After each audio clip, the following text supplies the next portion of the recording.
তো আমাদের নেক্সট টপিকটাও খুবই ইন্টারেস্টিং অ্যান্ড আমাদের সাথে যেটা আমরা রেগুলার ইউজ করি সেটার সাথে আমরা এই সেশনটাও রিলেট করতে পারবো। তো টপিকটা হচ্ছে how to handle high TPS application. তো এখানে টিপিএস অ্যাপ্লিকেশন বলতে আপনারা কি বুঝতেছেন? Transaction per second. তো কিছু উদাহরণ যদি দিতেন কি রকম ইউজ আমরা করি? বিকাশ, তারপর মাইজিপি। হ্যাঁ, তো মাইজিপি অ্যাপ, বিকাশ, এগুলো আমরা রেগুলার ইউজ করি অ্যান্ড এখানে হাই ট্রানজ্যাকশন ইউজ করা হয়। তো আমাদের এখন আলোচনা করার জন্য আমি আহ্বান জানাবো মোহাম্মদ আবু তালেব সুমন ভাইকে, lead engineer brain station 23। Thank you. আসসালামু আলাইকুম। মাইক্রোফোনটা লাগিয়ে।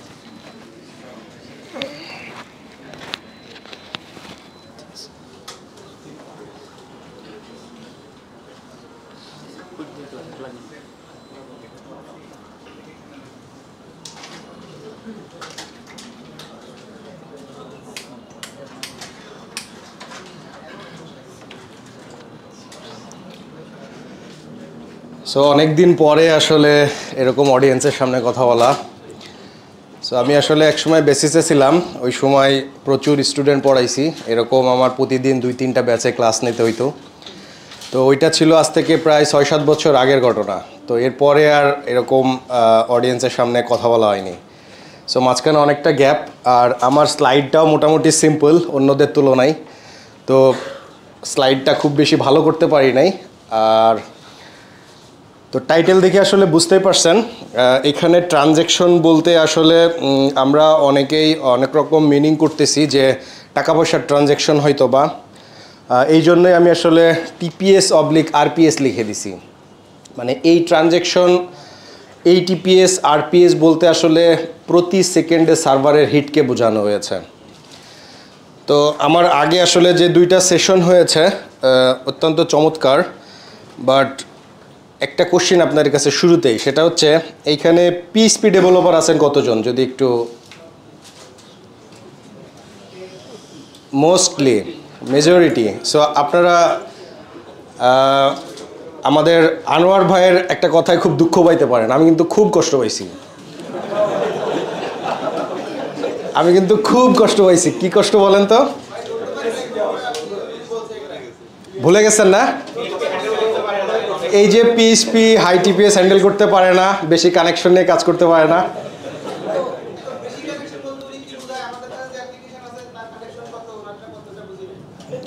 আচ্ছা, ওকে, বাট দুঃখ কষ্ট করার কিছুই নাই, বিকজ PHP অসাধারণ একটা ল্যাঙ্গুয়েজ এবং এইটা দিয়ে অ্যাকচুয়ালি অনেক ভালো ভালো জিনিস হচ্ছে। যেমন আমি যদি বলি, আপনাদের সব থেকে পপুলার বাংলাদেশের মোস্ট ডাউনলোডেবল যে অ্যাপটা আছে মাইজিপি, সেটার ব্যাকএন্ডে কিন্তু PHP চলতেছে। সো PHPকে ছোট করে দেখার কিছু নাই, আর প্রপারলি ইউজ করার একটা ব্যাপার আছে, যে প্রপারলি ইউজ করতে পারলে বিলেট দিয়েও খুন করা যায় নাকি? ব্যাপারটা এরকমই। সো আমার স্লাইডে সামনে যে জিনিসগুলো আসবে, আশা করি সেইভাবে যদি আমরা ইউজ করতে পারি। অবশ্যই ভাইয়া বেশ কিছু বিষয় চিন্তা করেই PHPকে হয়তো একটু বদনাম করেছে, বাট সেই জায়গাগুলোতে ল্যাকিংস তো আছে, আমি সেই জায়গায় যাব না, বাট স্টিল এটা দিয়ে অনেক ভালো ভালো জিনিস তৈরি করা সম্ভব। তো আমি আসলে মেইনলি 10টা টপিক নিয়ে কথা বলবো, খুব ছোট ছোট করে।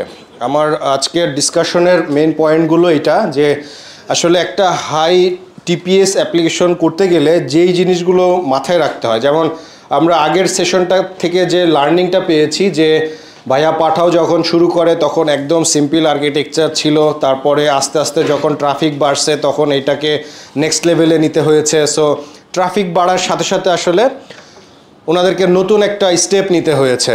তো এই জিনিসটা যদি আমরা শুরু থেকে তো আসলে কল্পনা করা পসিবল না, আসলে আমার সিস্টেমে কী ধরনের ট্রাফিক আসতে পারে বা কত ইউজার আসতে পারে, এটা শুরু থেকে গেস করতে যদি পারি তাহলে ভালো।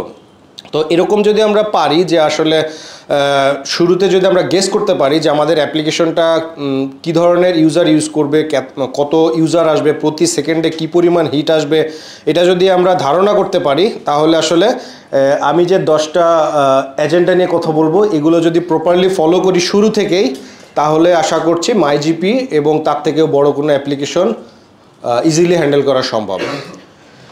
তো আমার প্রথম পয়েন্টটাই হচ্ছে আর্কিটেকচারাল প্যাটার্ন। তো আমি আসলে এক স্লাইডের মধ্যেই সব কিছু বলে দিছি আর্কিটেকচারাল প্যাটার্ন কি হওয়া উচিত। এইখানে হয়তোবা মনোলিথ কথাটা লেখা নাই, আপনারা দেখে মাইন্ড করেন না, বাট আমার মনে হচ্ছে মনোলিথ রাখা উচিত ছিল, কারণ মনোলিথ অ্যাপ্লিকেশন দিয়ে যে আসলে বড় টিপিএস হ্যান্ডেল করা সম্ভব না, ব্যাপারটা এরকম না। বাট আমি মনোলিথ ইচ্ছা করেই রাখি না, এই জন্যই যে সব কিছু আধুনিক হয়ে গেছে, যার কারণে এখন আসলে বড় টিপিএস হ্যান্ডেল করবে এই টাইপ অ্যাপ্লিকেশন আসলে মনোলিথে এখন আমরা শুরু থেকে আর বানাইতে চাই না। তো আসলে যেই কথাটা সবার শুরুতে আসতেছে মাইক্রো সার্ভিস আর্কিটেকচার, এখন আমরা সবাই খুব মাইক্রো সার্ভিস আর্কিটেকচার নিয়ে খুব আগ্রহী যে জিনিসটা আসলে খুব ভালো কাজ করে, বড় জিনিস মানে মাইক্রো সার্ভিস। বাট মাইক্রো সার্ভিসেরও কিন্তু বেশ কিছু নেগেটিভ জিনিসপত্র আছে। যেমন আমি যদি বলি যে আমি এখন যে সিস্টেমে কাজ করতেছি এখানে প্রায় 30টা মাইক্রো সার্ভিস আছে। এমনও হয় অনেক বেশি মাইক্রো সার্ভিস থাকার কারণে এক মাইক্রো সার্ভিস থেকে কিন্তু আরেক মাইক্রো সার্ভিসে কমিউনিকেশনের প্রয়োজন হয়। তো এই ধরনের ডিপেন্ডেন্সি যখন বেড়ে যায় তখন কিন্তু একটা এপিআইয়ের রেসপন্স কিন্তু স্লো হয়ে যায়। তো এই জিনিসগুলো কিন্তু আবার মাইক্রো সার্ভিসে খুব বেশি প্যারা দেয়। তো এই জিনিসগুলা প্রপারলি যদি হ্যান্ডেল করা যায় তাহলে মাইক্রো সার্ভিস একটা অত্যন্ত গুরুত্বপূর্ণ এবং খুব ভালো একটা আর্কিটেকচার আমি মনে করি, কারণ মাইক্রো সার্ভিসকে ইজিলি ডেভেলপ করা যাচ্ছে। সাপোজ আমি 30টা মাইক্রো সার্ভিসে কাজ করতেছি, আমার এমন একটা ফিচার আসলো যেটা একটা মাইক্রো সার্ভিসে কাজ করলেই হয়ে যাচ্ছে। তার মানে কি আমার ডেভেলপমেন্ট ইজি, এটা ম্যানেজ করা ইজি, ডেপ্লয়মেন্ট ইজি। ইভেন যদি আমার 30টা মাইক্রো সার্ভিসের একটা ফেল করে 29টা still up and running. So এখানে ফেইলিওরের দিক থেকে বিবেচনা করলে মাইক্রো সার্ভিস আর্কিটেকচার সবার থেকে আগিয়ে থাকবে। আচ্ছা, এরপর আসছে ইভেন্ট ড্রিভেন আর্কিটেকচার। এখন মাইক্রো সার্ভিস করলাম, এখন মনে করেন আমি একটা অ্যাপ্লিকেশনের জন্য 5টা মাইক্রো সার্ভিস করেছি। এখন 5টা মাইক্রো সার্ভিসের প্যাটার্ন কি একই রকম হওয়া উচিত? মনে করেন আমার একটা অ্যাপ্লিকেশনে SMS পাঠানো দরকার কিংবা ইমেইল পাঠানো দরকার। এই জিনিসটা আমি যদি চিন্তা করি কোন মাইক্রো সার্ভিসে করব, তাহলে কি হবে? আর আমি যদি মনে করি যে আমার একটা অ্যাপ্লিকেশন আছে এরকম চ্যাটিং অ্যাপ্লিকেশন, যে আমি এখনই মেসেজ পাঠাবো, আমার এখনই মেসেজটা তার কাছে পৌঁছাইতে হবে, এমন যদি হয় যে আমি একটা মেসেজ পাঠাবো এখন 2 মিনিট পরে তার কাছে পৌঁছাবে, এরকম আর্কিটেকচারের কি দরকার আছে? তার মানে এই যে মানে বিজনেস, এই বিজনেসের উপর বেস করে আমরা আসলে আর্কিটেকচারগুলো ডিসাইড করতে পারি। তো ইভেন্ট ড্রিভেন আর্কিটেকচার কীরকম কাজ করতেছে? মূলত আমি যদি বলি যে আমি একটা অ্যাপ্লিকেশনে সাইন আপ করবো, রেজিস্ট্রেশন করব। এখন আমি ফর্ম পূরণ করলাম, ফর্ম সাবমিট করলাম, সাকসেস দেখলাম, বিহাইন্ডে কি হচ্ছে আমার তো as a customer, as a client আমার জানার দরকার নাই। কিন্তু বিহাইন্ডে অ্যাজ এ ইঞ্জিনিয়ার আমি যদি এই ইউজারের ডাটাটা 1 মিনিট পরে ডাটাবেজে ঢোকাই, কোনো প্রবলেম আছে? কোনো ইম্প্যাক্ট আছে? যদি আমি সেটা ম্যানেজ করতে পারি, আমি ওই 1 মিনিট যদি তাকে কোথাও না কোথাও রেখে আমি 1 মিনিট পরে তাকে ডাটাবেজে ঢোকাবো, কোনো প্রবলেম নাই তো। তো যেই কাজগুলো আমরা পরে করলেও প্রবলেম নাই, এই ধরনের বিজনেসের ক্ষেত্রে আমরা একটা স্পেসিফিক মাইক্রো সার্ভিস ইভেন্ট ড্রিভেনে বানাইতেই পারি, কোনো চ্যালেঞ্জ নাই। আচ্ছা, এরপর আসছে রিঅ্যাক্টিভ আর্কিটেকচার, যেটা বললাম যে আমার মেসেজ পাঠাইতে হবে, SMS পাঠাইতে হবে, বা একটা কিছু কুইকলি পাঠাবো একজনকে। এইটা যদি আমি আবার ইভেন্ট ড্রিভেন আর্কিটেকচারে বানাই তাহলে কি হবে? এইটা আমার এখন মেসেজ পাঠাবো, এখনই তাকে পাইতে হবে। তো এইটার ক্ষেত্রে আমরা রিঅ্যাক্টিভ আর্কিটেকচার বানাইতে পারি, যেটা নন ব্লকিং আর কি, এখন করব এখনই হইতে হবে। তো যেটা এখন দিব এখনই রিয়েল টাইম ঘটতে হবে, এই ধরনের কেসে আমরা রিঅ্যাক্টিভ আর্কিটেকচার ফলো করতে পারি। বাট স্টিল মনে করেন এটা একটা সেপারেট মাইক্রো সার্ভিস যেটা বানানো হয়েছে শুধু রিঅ্যাক্টিভ মডালিটিতে, যে SMS মানে যে একটা মেসেজ বা চ্যাটিং অ্যাপ্লিকেশনে কাজ করবে। আচ্ছা, এরপরে আসছে ক্যাশ ফার্স্ট আর্কিটেকচার। সাধারণত আমরা সবাই মোটামুটি অ্যাপ্লিকেশন লেয়ারে ক্যাশ করে থাকি, বড় বড় অ্যাপ্লিকেশনে ক্যাশ করে থাকি। অনেকে রেডিস ইউজ করি, অনেকে ম্যাম ক্যাশ ইউজ করি, বা আরও অনেক টুল আছে, ইন মেমোরি ইউজ করি, র্যামের মধ্যে ক্যাশ করি।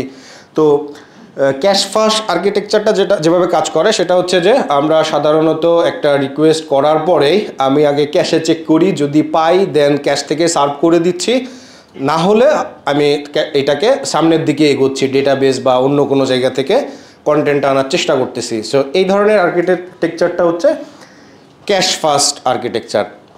তারপরে আসছে সার্ভারলেস। আসলে সার্ভারলেস আর্কিটেকচারটা সাধারণত সোফার আমরা যারা বা যেসব অ্যাপ্লিকেশনে ইউজ হয় মেইনলি ক্লাউডে ইউজ হয়, যেমন গুগল ক্লাউড, অ্যাজিউর ক্লাউড এগুলাতে। বাট আমরা চাইলে স্টিল অন প্রিমিসিস সার্ভারেও সার্ভারলেস আর্কিটেকচার ব্যবহার করতে পারি। সার্ভারলেস আর্কিটেকচারের মেইন যে ফ্যাসিলিটি সেটা হচ্ছে, এক ভাই একটু আগে বলছিলেন যে আমার যদি সাপোজ 20 TPS আমার এক্সপেক্টেড ট্রাফিক হলো 20 TPS, কিন্তু আমার সার্ভারে চলে আসছে 20,000 TPS। ইন কেস আসতে পারে, এরকম কিছু একটা হইতে পারে। যদিও এই ধরনের কেসগুলো অ্যাপ্লিকেশনের উপর লেয়ারে যারা থাকে, ফায়ারওয়াল বা ওয়াফ এই ধরনের ফায়ারওয়াল টয়ারওয়াল অনেক সময় ব্লক করে দেয় সাসপিসিয়াস ধরে, বাট স্টিল যদি অ্যাপ্লিকেশনে আসে তাহলে কি হবে? তো এই যে আমার যদি 20 TPS এক্সপেক্টেড জায়গায় যদি আসলে 20,000 চলে আসে, এই যে আমি তো 20,000 জন্য ইনফ্রাস্ট্রাকচার নিয়ে প্রস্তুত না, তাই না? তাহলে আমি আসলে এটাকে কিভাবে সার্ভ করব? এই যে ইনফ্রাস্ট্রাকচার নিয়ে আমাকে টেনশন করতে হবে না, এই ধরনের সলিউশন যদি দরকার হয় সেক্ষেত্রে আমরা সার্ভারলেস আর্কিটেকচারে চলে যাইতে পারি। তো এই মোটামুটি হচ্ছে আমার সাজেস্টেড আর্কিটেকচার। এর বাইরে আরও অনেক কিছু আছে যেগুলো আসলে বেস্ট অন ডিমান্ড আমরা চাইলে ইউজ করতেই পারি, নট নেসেসারি যে এই 5টার মধ্যেই থাকতে হবে। সো এই টপিকের উপরে যদি কারো কোনো কোশ্চেন থাকে দয়া করে একটু নোট নেবেন, আমি লাস্টে কোশ্চেনগুলো নিব। আচ্ছা, নেক্সট আসতেছি ডাটাবেজ নিয়ে। অলরেডি 2টা সেশনেই ডাটাবেজ নিয়ে কথা হয়েছে, তো মোটামুটি জিনিসপত্র আসলে কমন পড়ে যাবে। তারপরেও একটু আগে এক ভাই বলছিলেন যে ডাটাবেসকে কিভাবে স্কেল করব। তো ডাটাবেসকে আসলে ডিরেক্টলি ওইভাবে যেভাবে ভার্টিক্যালি আমরা বা হরিজন্টালি যেভাবে একটা অ্যাপ্লিকেশনকে স্কেল করতেছি, এইভাবে ডাটাবেসকে স্কেল না করে আরও কিছু পদ্ধতির মাধ্যমে আমরা ডাটাবেসকে স্কেল করতে পারি। হরিজন্টাল স্কেল তো আমরা মোটামুটি সবাই জানি যে আমরা অ্যাডিশনাল কিছু সার্ভার বা নোড অ্যাড করেই এটা ইউজ করতে পারি। আর ভার্টিক্যাল স্কেলিং তো যেটা আমরা অ্যাডিশনাল একটা স্কোর বাড়াই দিলাম বা কিছু র্যাম বাড়াই দিলাম, বাট এর বাইরেও কিছু জিনিস আছে, সেটা হলো শার্ডিং। এটা অত্যন্ত গুরুত্বপূর্ণ একটা বিষয়, ডেটাবেজের শার্ডিং। মানে ধরেন আমার কাছে যদি 1 কোটি ডাটা থাকে, আমি যদি এখানে একটা সিলেক্ট কোয়েরি চালাই, কেউ আইডিয়া করতে পারবেন কেমন সময় লাগতে পারে? অনেকটা সময় লাগবে। এখন আমার যদি এরকম হয় যে আমি 1 কোটি ডাটাকে 5 ভাগে ভাগ করে 5টা ডাটাবেজে রাখবো, 20 লাখ করে। এখন 1 কোটি ডাটার উপরে একটা সিলেক্ট কোয়েরিতে যতটা ইম্প্যাক্ট হবে, 20 লাখে সেই কোয়েরিটা কি 5 গুণ কমে যাবে না? তার মানে আমি চাইলে আমার একটা বিগ ডেটাকে ভাগ করে করে 5টা আলাদা আলাদা ডাটাবেজে রাখতে পারি। সাপোজ আমার কাছে 100টা ইউজারের লিস্ট আছে, আমি 1 থেকে শুরু করে 20টা ডাটা, প্রথম 20 জনের ডাটা এক ডাটাবেজে রাখবো, 21 থেকে 40টা ডাটা আরেক ডাটাবেজে রাখবো। এইভাবে আমি ভাগ করে করে 5টা ডাটাবেজে এই ডাটা মেনটেন করব। কিন্তু এখানে অনেক কমপ্লেক্সিটি এবং অনেক চ্যালেঞ্জ আছে। কীরকম? অ্যাজ এ ইউজার আমার যখন একটা ইউজারের ডিটেলস জানার দরকার হয়, তখন আমি আসলে কোথায় যাব? মানে আমার তো এখানে 5টা জায়গায় ভাগ করা আছে। সো আমি অ্যাপ্লিকেশন তো ডিসিশন নিতে হবে যে ইউজারটা আসছে এই ইউজারটার ডাটা আমি কোথায় পেতে পারি। সো এইটা আসলে অ্যাপ্লিকেশন লেয়ারে আমাদেরকে হ্যান্ডেল করতে হবে। এখানে মানে আমি যদি 5টা শার্ড করি, আমাকে 5টা শার্ডের 5টা কি বা 5টা শার্ডকে আমার চিনতে হবে, জানতে হবে যে আসলে যে ইউজারের রিকোয়েস্টটা আনছে তার ডাটা কোন শার্ডে থাকতে পারে। এই জিনিসটা যদি আমি জানতে না পারি তাইলে কিন্তু এখানে কমপ্লেক্সিটি তৈরি হবে। তো আমি যদি সেটা জানতে পারি, আমি যদি সেই শার্ডে কোয়েরি চালাই, তাহলে আমার কোয়েরিটা 5 গুণ ফাস্টার কাজ করবে। যেখানে 1 লক্ষ ডাটার থেকে কোয়েরি না করে 20,000 ডাটার মধ্যে কোয়েরি করলে জিনিসটা অলরেডি ফাস্ট হয়ে যাবে। তো আমি শার্ডিংয়ের মাধ্যমে জিনিসটা ম্যানেজ করতে পারি। আচ্ছা, আরেকটা হলো রেপ্লিকেশন। নর্মালি আমাদের তো ডেটা সেন্টার বা ডেটার ব্যাকআপ থাকেই নাকি, তো রেপ্লিকা তো থাকেই। আমরা অনেক সময় অনেক ডেটাবেজ নিয়ে কাজ করি, দেখা গেল যে একটাকে মাস্টার করে রাখি আর একটাকে স্লেভ করে রাখি। অলওয়েজ আমার মাস্টারে রাইট অপারেশন হচ্ছে এবং স্লেভ থেকে রিড অপারেশন হচ্ছে। ইভেন আমার আগের ভাইয়া যে সাজেশন দিল যে চাইলে আমি রিড যে সার্ভার থেকে রিড করতেছি সেটারও রেপ্লিকা করতে পারি। সো আমি কিন্তু রেপ্লিকেশনের মাধ্যমে ডাটাগুলোকে বিভিন্ন ডাটাবেজে সিঙ্ক করতে পারি, যে আমার যদি একটা মাস্টার ফেল করে তাহলে আমি যেন স্লেভকেই মাস্টার বানিয়ে দিতে পারি, অ্যাপ্লিকেশন যেন স্মুথলি চলে, বা আমার যেখানে অনেক বেশি রিড অপারেশন হচ্ছে সেখানে যেন আমি 2-3টা ডাটাবেজ ইউজ করতে পারি রিড করার জন্য। সো এইভাবে রেপ্লিকেশন এবং রেপ্লিকেশন বাড়ানোর মাধ্যমে আমরা একটা অ্যাপ্লিকেশনকে স্মুথ রাখতে পারি। আর নোএসকিউএলের যে ব্যাপারটা সেটা তো আসলে মানে খুব বেশি প্রয়োজন ছাড়া আসলে ব্যবহার করার দরকার নাই, এটাই আর কি আমার সাজেশন। আচ্ছা, আর অপটিমাইজেশন পার্টে, অপটিমাইজেশন নিয়ে তো আসলে অলরেডি অনেক কথা হলো 2টা সেশনে। আমার জিনিসগুলাই একই, কমনই পড়বে সব কিছু। তার মধ্যে একটা হয়তো বা নতুন আসতে পারে, কানেকশন পুলিং। তো আমরা মোটামুটি যারা ডেটাবেজ নিয়ে কাজ করছি, সেটা যে কোনো অ্যাপ্লিকেশন হোক, আমরা কি কানেকশন পুলিং ইউজ করি কি না।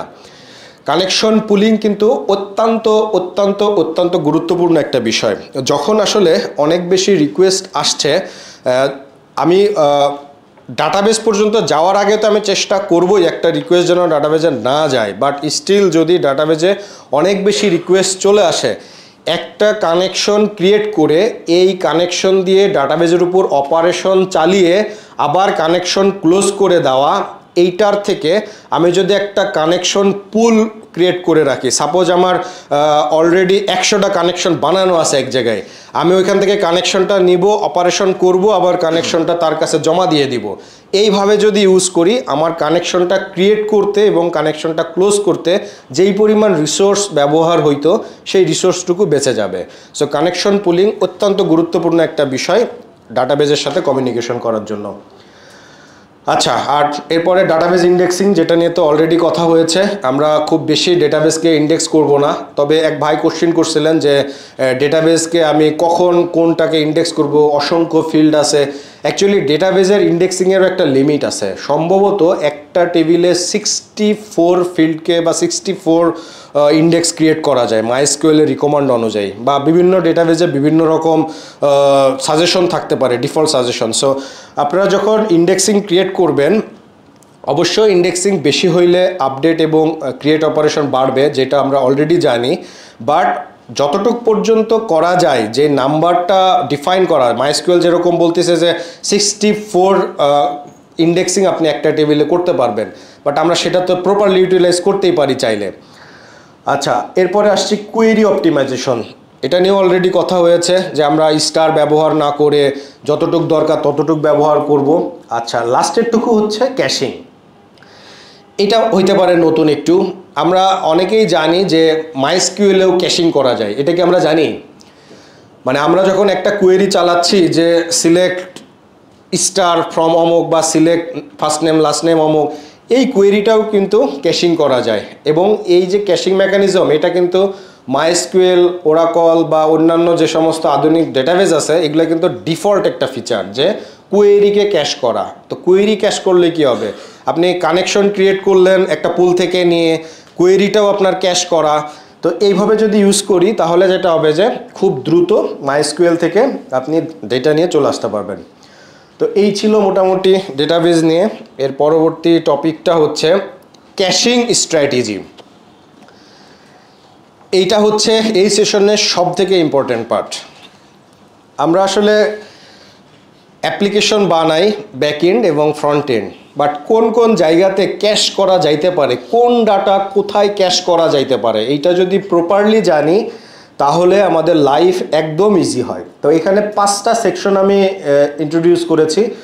তার মধ্যে ফার্স্ট সেকশন হচ্ছে ক্লায়েন্ট সাইড ক্যাশিং।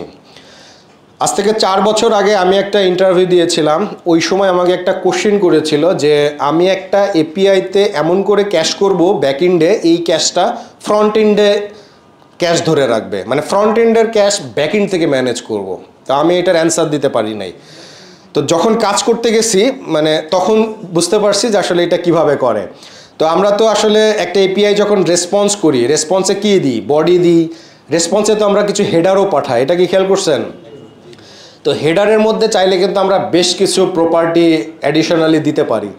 তার মধ্যে একটা হচ্ছে cache control, max age, no cache, public, private এরকম কিছু প্রপার্টি আমরা দিতে পারি। এই প্রপার্টিগুলোর উপর বেস করে অ্যাপ এবং মোবাইল ডিভাইসের নেটওয়ার্কেরও কিন্তু কিছু ক্যাপাবিলিটি আছে, সেটা কিন্তু অ্যাপ ইউটিলাইজ করতে পারে।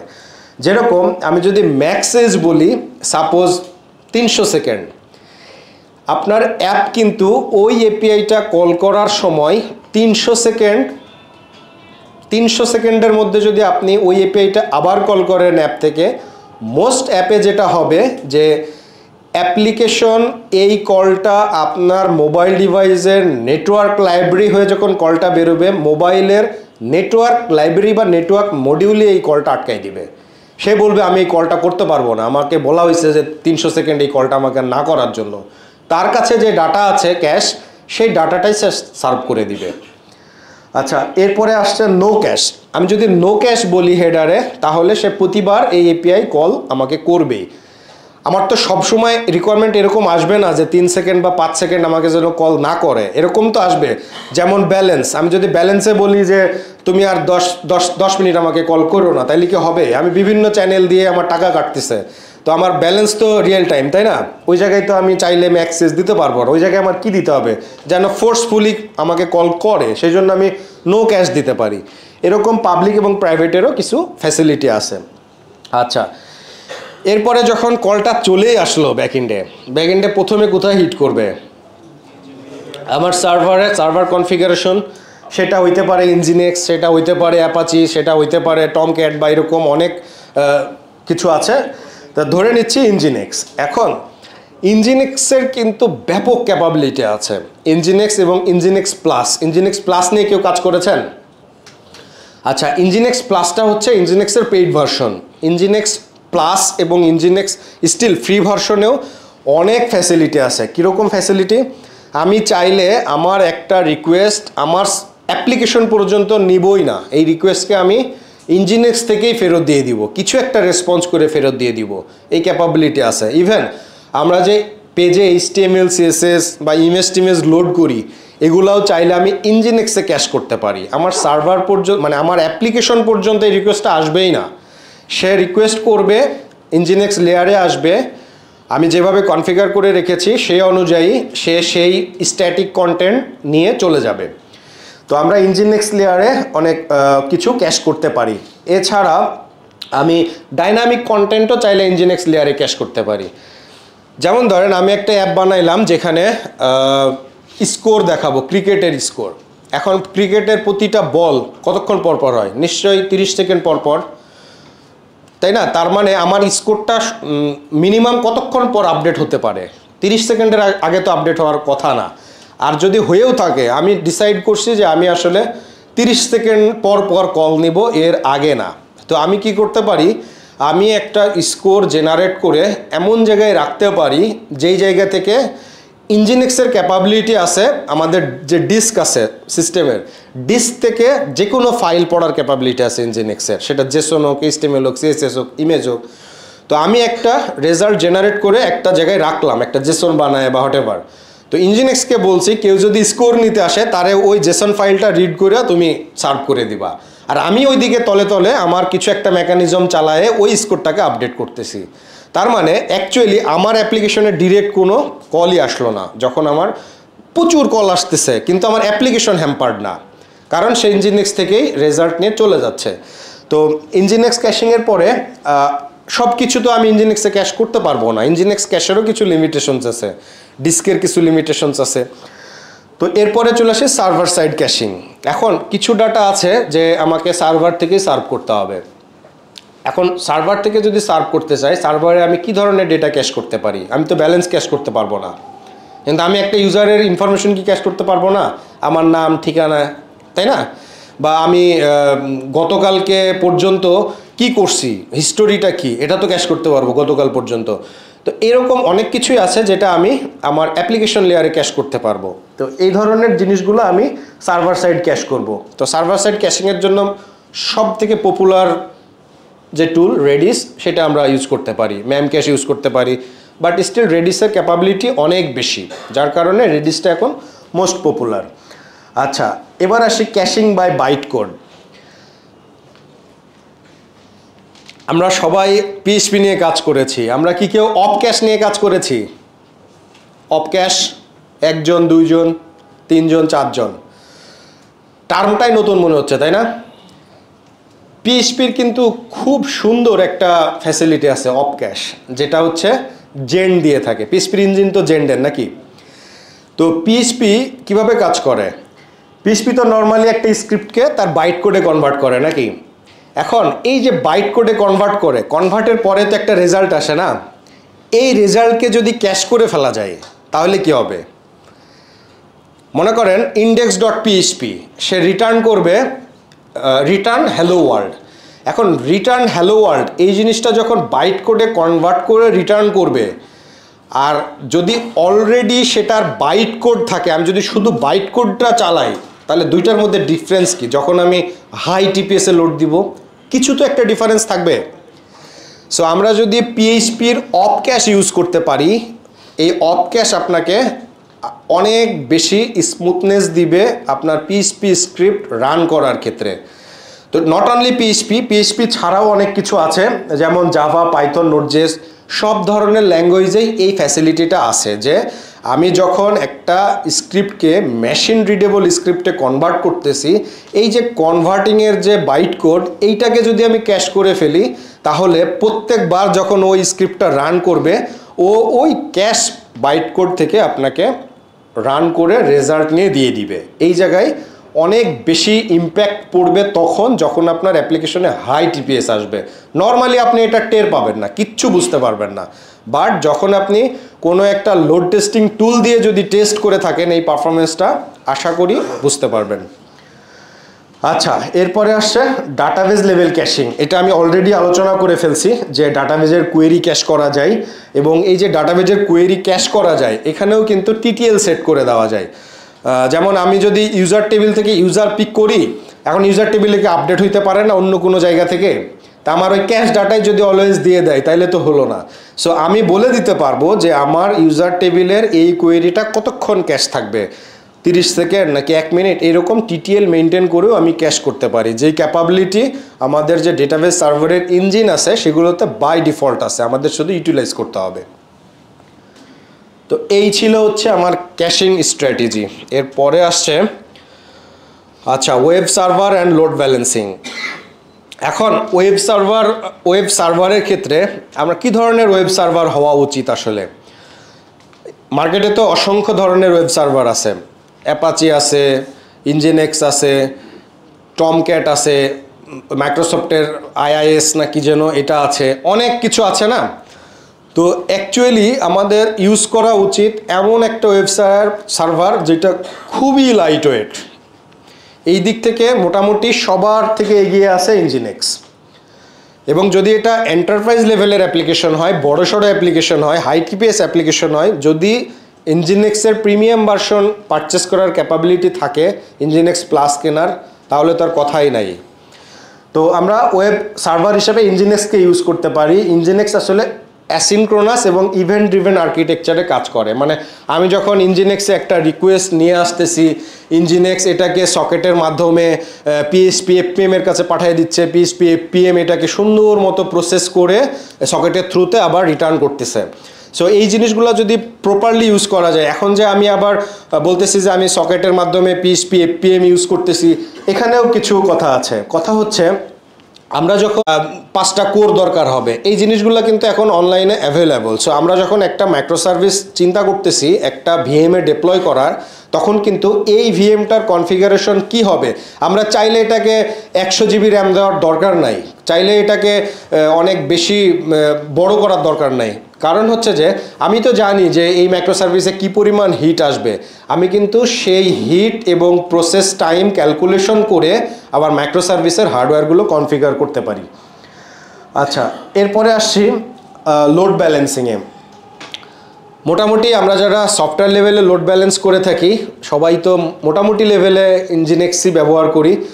তবে এইচএ প্রক্সির নাম শুনছেন কেউ? এইচএ প্রক্সি, আচ্ছা 1 2 3, আচ্ছা 4। এইচএ প্রক্সি কিন্তু ওপেন সোর্স একটা টুল, যে কিনা আপনার লোড ব্যালেন্সিংটা খুব সুন্দর মতো করে দেয়।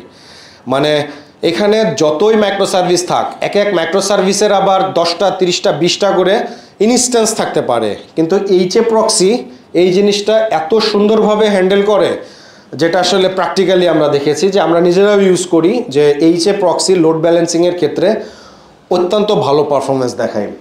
আচ্ছা, আর এই যে নিচে কয়েকটা কমন কথাবার্তা লেখা আছে, round robin load balancing, least connection, weighted, geographic, এগুলো সম্পর্কে তো আমরা মোটামুটি সবাই জানি, যে যেখানে আমার সবগুলো সার্ভারের কনফিগারেশন সেম আছে সেখানে আমি চাইলেই রাউন্ড রবিং চালাইতে পারি। কিন্তু যদি আমার আবার এরকম হয় যে আমার 3টা সার্ভার আছে, 2টার পারফরমেন্স একদম ধুকধুক অবস্থা, মানে মরে যাচ্ছে ভাব, এখন সেই জায়গায় যদি আমি রাউন্ড রবিন চালাই, মানে 3টা সার্ভারের মধ্যে একটার অবস্থা খুব ভালো, মানে সে খুব খাইতে পারে, কিন্তু 2টার অবস্থা করুন, মানে মরবে ভাব। এখন এই জায়গায় যদি আমি রাউন্ড রবিং লোড ব্যালেন্সিং করি, তাহলে কি অবস্থা দাঁড়াবে? মানে একজন মনে করবে যে আমার কাছে খাবারই আসতেছে না, আর বাকি দুজন মনে করবে যে মরলাম আমি, তাই না? তো এই জায়গায় আমি চাইলে লিস্ট কানেকশন ব্যবহার করতে পারি, লোড মানে রাউন্ড রবিং না করে। তো দেখা যাচ্ছে যে কিছু প্রসেস একটু বেশি সময় নিচ্ছে, তাদেরকে আমি চাইলে ওই যে বেশি ক্ষুধার্ত, অনেক বেশি কনফিগার করা, তার কাছে বেশি ট্রাফিক পাঠাইতে পারি। আর এই যে ওয়েটেড রাউন্ড রবিং যেটা আছে, যে যে ওইটাই আলোচনা করলাম। আর হচ্ছে জিওগ্রাফিক লোড ব্যালেন্সিং, এইটা তো আসলে আমাদের দেশের এরকম অ্যাপ্লিকেশন নাই বললেই চলে যে জিওগ্রাফিক লোড ব্যালেন্সিং নিয়ে কাজ করে। মানে আমাদের দেশের হয়তোবা পাঠাওতে থাকতে পারে, কারণ পাঠাওতে যেহেতু বাংলাদেশ এবং বাংলাদেশের বাইরে এটার অপারেশন চলে, পাঠাওতে এই জিনিসটা হয়তোবা থাকতে পারে, আমার জানা নাই। যে সমস্ত অ্যাপ্লিকেশন ন্যাশন ওয়াইড না, ইন্টারন্যাশনালি চলে, সেই সমস্ত অ্যাপ্লিকেশনের ক্ষেত্রে এই জিওগ্রাফিক লোড ব্যালেন্সিং কাজ করে। যেরকম আমরা যদি ফেসবুকে ঢুকি, আসলে আমাদের রিকোয়েস্টগুলো কোথায় নিয়ে যায়, কোন সার্ভারে নিয়ে যায়? যদি আমাদের নিকটতম যেই ফেসবুকের যে ডেটা সেন্টার বা যেই সার্ভার আছে সেই জায়গায় নিয়ে যায়। তো ইন্টারন্যাশনাল অ্যাপ্লিকেশনগুলোতে এই ধরনের লোড ব্যালেন্সিংটা কাজ করে।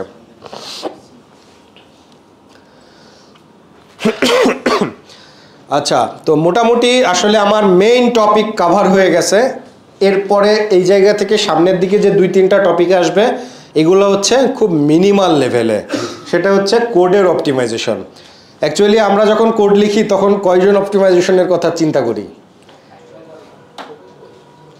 আচ্ছা, মোটামুটি করি, বাট অনেকেই করি না। মনে হয় যে এই এটা কাজ করছে, শেষ, ধামাকা কাজ করছে, মানে কাজ করতেছে, আমি এখানে হাত দিতে পারবো না, এখন সময় লাগবে অনেক। সো একটা কোড কাজ করে মানে এটা আমরা ছেড়ে দিই। বাট এখানে কিছু ব্যাপার আছে, সেটা হচ্ছে একটা কোড কাজ করার সময় আসলে আমাদেরকে কিছু বিষয় মাথায় রাখা উচিত। কোডেরও অনেক কারণে আসলে পারফরমেন্স খারাপ হতে পারে। তার মধ্যে একটা হচ্ছে আইও অপারেশন। আমরা তো কোডের মধ্যে হরহামেশা এরকম হয় যে একটা সিএসভি ফাইল আপলোড করব, এটাকে প্রসেস করব, কিছু একটা করব, বা এটা ছাড়াও মনে করেন ডিবি কল করার প্রয়োজন হচ্ছে, ডিবি কল করব, বা একটা টেক্সট ফাইলে কিছু রাইট করব। এই জিনিসগুলো আমরা হরহামেশাই করে থাকি।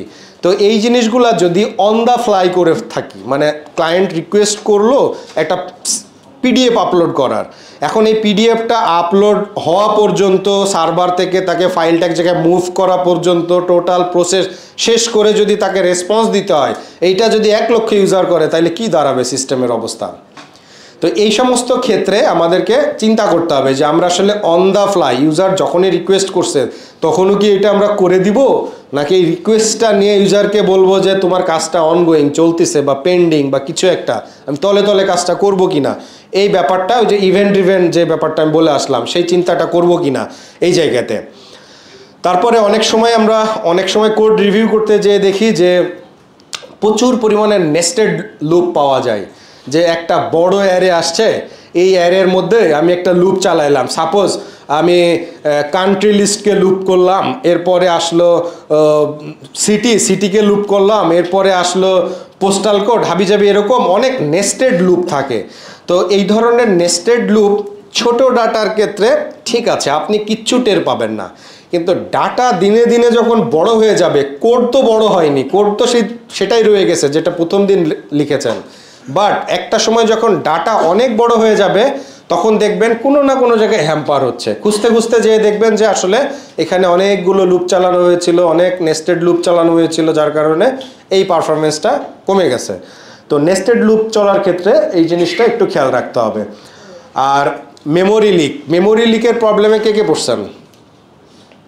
কি ধরনের প্রবলেমে পড়ছেন?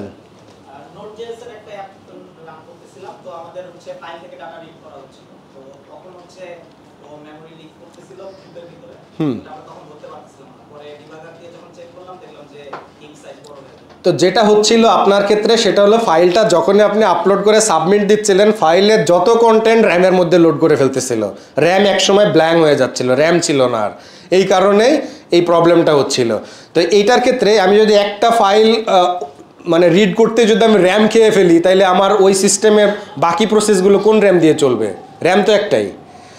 এই জন্য যখন আমি বড় ফাইল রিড করব, সেই ক্ষেত্রে আমাকে অবশ্যই চাং করে ডাটা মেমোরিতে লোড করতে হবে। যে আমি যদি 1 বিলিয়ন একটা ডাটাকে প্রসেস করতে চাই, সেটাকে আমার 20,000, 30,000 বা 1 লাখ 2 লাখ করে চাং করে মেমোরিতে লোড করতে হবে। বাই ডিফল্ট কিন্তু নোড.জেএস কি করে, পুরো জিনিসটাই কিন্তু মেমোরিতে লোড করে ফেলে। এই জিনিসটা যদি আমরা বুঝতে না পারি, ছোট ফাইলের ক্ষেত্রে বুঝতে পারবো না, কিন্তু ফাইলটা যখনই বড় হয়ে যাবে তখনই এই ধরনের প্রবলেম হবে। তো এরপরে যেটা আসছে যে proper object life cycle maintain, মানে যারা সি প্লাস প্লাস করছেন তারা তো মনে হয় একটা অবজেক্ট বানানোর পরে ডিস্ট্রাক্ট করছেন, বা কনস্ট্রাক্টরে ডিস্ট্রাক্টর সবই ইউজ করতে হয়, কিন্তু পিএইচপি যারা করেন এরা কি কখনো একটা অবজেক্ট কিল করেন অবজেক্ট বানানোর পরে? এই প্র্যাকটিসটা নাই পিএইচপি ইউজারদের ক্ষেত্রে, কিন্তু যারা নোড.জেএস করেন তারা কি করেন? আচ্ছা, এখন গো তো অনেক ভালো ল্যাঙ্গুয়েজ, তাই না? গো ল্যাঙ্গুয়েজের একটা বদনাম করি প্র্যাকটিক্যালি। সেটা হচ্ছে, মনে করেন আমাদের একটা ওয়ার্কার বানানোর দরকার হয়েছে, একটা স্ক্রিপ্ট বানানোর দরকার হয়েছে, যে পিছনে বসে বসে কাজ করবে, তার কাছে প্রচুর কাজ আসে, সে পিছনে বসে বসে কাজ করবে। তো নর্মালি আমরা এই ধরনের স্ক্রিপ্ট নোড.জেএসে লিখি। তো নতুন রিকোয়ারমেন্ট আসছে যে গোতে লিখতে হবে, খুবই ভালো কথা। পিএইচপি ডেভেলপার গো শিখে এটা গোতে লিখছে পাঠাওয়ের মতো। তো এরপরে কি হয়েছে জানেন? নর্মালি পিএইচপি ডেভেলপাররা কি করে, একটা ভেরিয়েবল সুন্দর মতো নেয়, যে $নেম ইকুয়াল টু কিছু একটা, এরপরে একটা লুপ চালায়, বা এরের ক্ষেত্রে বিশেষ করে একটা ব্ল্যাঙ্ক এরে ডিফাইন করে নিই আমরা লুপের আগে, এরপর একটা লুপ চালায় সুন্দর মতো একটা ডাটা প্রসেস করি, করে কি করি, ওই এরের মধ্যে অ্যাসাইন করি। তো সে যেহেতু পিএইচপি ডেভেলপার, পিএইচপি থেকে গোতে আসছে, প্র্যাকটিস তো তার রয়ে গেছে, তার তো কনসেপ্টও নাই যে গোতে মেমোরি কিভাবে ম্যানেজ হয়, গার্বেজ কালেক্টর কিভাবে গার্বেজ কালেকশন হয়, এই জিনিসগুলো তার কনসেপ্টে ছিল না। তো এর ফলে যেটা হয়েছে যে যখন এই স্ক্রিপ্টটা চলে, তখন দেখা যায় মেমোরি শেষ হয়ে যায়, মেমোরি লিক হয়ে মেমোরি সব আউট হয়ে যায়। তো এইটা কেন হয়েছে? কারণ ডিবাগ করতে করতে যে দেখা গেছে যে ওই লুপটাই প্রবলেম, যে লুপের আগে একটা এমটি অ্যারে দিয়ে ইনিশিয়ালাইজ করে রাখছিল। তো আমরা যেটা এক্সপিরিয়েন্স হইলাম, গোতে কিন্তু যেটা করে যে যখন আমি একটা ভেরিয়েবলকে উপরে অ্যাসাইন করে লুপের ভিতর থেকে বারবার তাকে রিঅ্যাসাইন করি, পিএইচপিতে তো আগের মেমোরি ক্লিন করে নতুন করে ভ্যালু অ্যাসাইন করে, গোতে কিন্তু এটা গার্বেজ কালেক্টরে রেখে দেয়। কোনো একটা জায়গায় রেখে দেয় মানে কি, তার মেমোরিতেই তো খরচটা হচ্ছে নাকি। তো একটা সময় ওই রেখে দেওয়া গার্বেজ ডাটাই আসলে মেমোরি খেয়ে ফেলে। তো তার কারণে যেটা হয় যে ওই যে প্রপার মেমোরি ইউটিলাইজেশন, প্রপার ভেরিয়েবলকে ইউটিলাইজেশন করা, এই জিনিসগুলো আমরা যেই ল্যাঙ্গুয়েজেই করি না কেন, এখানে ল্যাঙ্গুয়েজের দোষ নাই, প্রপারলি ইউটিলাইজ করাটাই হলো ইম্পর্ট্যান্ট। ঠিক আছে? আচ্ছা, এরপরে যদি আসি নেটওয়ার্ক অপটিমাইজেশন, পিএইচপি ডেভেলপার হয়ে আবার নেটওয়ার্কের কি অপটিমাইজ করব, এরকম কোশ্চেন আসতে পারে না? আসতেছে এরকম কোশ্চেন? অবশ্যই নেটওয়ার্ক অপটিমাইজেশনের অপশন আছে। সেটা হচ্ছে, আমার যদি একটা এপিআইতে 1 কিলোবাইটের রেসপন্স করে, আর আমার যদি আরও একটা নতুন এপিআই দরকার হয় যে ধরেন 10 বিট ডাটা রেসপন্স করবে, এখন আপনাকে আপনার সলিউশন আর্কিটেক্ট বলল একটা নতুন এপিআই বানাও। আর আরেকজন সলিউশন আর্কিটেক্ট বলল যে ঠিক আছে, এটা নতুন এপিআই এর দরকার নাই, আমরা এক্সিস্টিং কোনো এপিআইতে এই ডাটাটা ফিড করাইতে পারি কিনা। কোনটা বেটার সলিউশন? ডেফিনেটলি নতুন এপিআই বানানোর থেকে এক্সিস্টিং কোনো এপিআইতে ফিড করানোটাই বেটার সলিউশন। কারণ প্রথম এপিআইটা রেসপন্স করতে যত সময় নেয়নি কোনো আপত্তি নাই, কিন্তু ওর যে রিকোয়েস্ট সার্ভার পর্যন্ত আসার যে লাইফ সাইকেল আর এই যে 10 বিটের ডাটা রেসপন্স করার যে রিকোয়েস্ট লাইফ সাইকেল সেম কিনা। তার মানে সে ঠিকই আমার ফায়ারওয়াল, আমার ওয়াপ, আমার ইঞ্জিনেক্স সব কিছু ঘুরেই তো আমার অ্যাপ্লিকেশন পর্যন্ত আসবে, পিএইচপি এফপিএম ঘুরেই তো আমার অ্যাপ্লিকেশনটা রান করবে। তার মানে অবশ্যই আমাকে একটা এপিআই বানানোর ক্ষেত্রে চিন্তা করতে হবে যে আমি একটা নতুন নেটওয়ার্ক কল বানাবো কি বানাবো না, নাকি এক্সিস্টিং কোনো এপিআই দিয়ে এটা ফিড করানো সম্ভব। যদি সম্ভব হয় সেটাই বেটার। এমনও হতে পারে যে সাপোজ আপনার 3টা আলাদা আলাদা এপিআই দরকার হচ্ছে এবং 3টা আলাদা আলাদা এপিআই বানাইছেন আপনি, 5 বছর এটা স্মুথলি চলতেছে, কিন্তু এখন মনে হইছে যে আমার টিপিএস বেড়ে গেছে সিস্টেম, এটাকে অপটিমাইজ করা দরকার। কিভাবে করব? আমি কিন্তু যদি পসিবল হয়, স্পেসিফিক 3টা পসিবল নাও হইতে পারে, মনে করেন সাপোজ আমার 100টা এপিআই আছে, আমি 100টা এপিআইকে কিন্তু গ্রুপিং করে 30টা থেকে 40টা এপিআই নিয়ে আসতে পারি, 2-3টা এপিআই রেসপন্স মার্জ করে। বাট এটা বলছি মানে যেটা করতে হবে ব্যাপারটা এরকম না, এটা কিন্তু ডিপেন্ড করে যে এটা করা পসিবল কিনা। এমন যদি হয় আবার যে 2টা এপিআই আমার মনে করেন 500 কেবি করে 1 এমবি ডাটা রেসপন্স করতেছে, এই ক্ষেত্রে কিন্তু আমি আবার এটাকে গ্রুপিং করে এক জায়গায় করতে পারবো না। কারণ কি? তখন এটা রেসপন্স টাইম অনেক বেড়ে যাবে, এইটা সুবিধার থেকে আবার অসুবিধা ক্রিয়েট করবে। বাট এরকম যদি হয় যে আমার অনেকগুলো এপিআই আছে যেগুলা খুব ছোট ছোট রেসপন্স করে এবং ওগুলো একই টাইপের, চাইলেই এগুলোকে গ্রুপ করে একটা এপিআইতে দেওয়া সম্ভব, 2-3টা এপিআইকে মার্জ করা সম্ভব, এইটা যদি হয় তাহলে সেটাকে আমরা করতে পারি। এই ক্ষেত্রে আপনার 3টা এপিআইকে একটাতে করলে 2টা নেটওয়ার্ক কল বেঁচে গেল। তো এটাই হচ্ছে নেটওয়ার্ক অপটিমাইজেশন। আরেকটা জিনিস হচ্ছে সিডিএন, মানে আমরা তো আসলে সবাই সিডিএন ব্যবহার করে অভ্যস্ত। সিডিএন সার্ভার যদি ইউজ করি ইমেজ, জাভাস্ক্রিপ্ট বা সিএসএস এর ক্ষেত্রে, সেটা যেটা হয় যে আপনার ব্রাউজার নিজেই কিন্তু এটার ক্যাশিং ম্যানেজ করে, তাই না? আমরা সাধারণত সিএসএস, জাভাস্ক্রিপ্টে যে বুটস্ট্র্যাপ বা এই টাইপের যে লাইব্রেরিগুলো আছে, আমরা কি সিডিএন ইউজ করি না? এটার একটা বড় বেনিফিট কি, ব্রাউজারই এটার ক্যাশিং ম্যানেজ করে।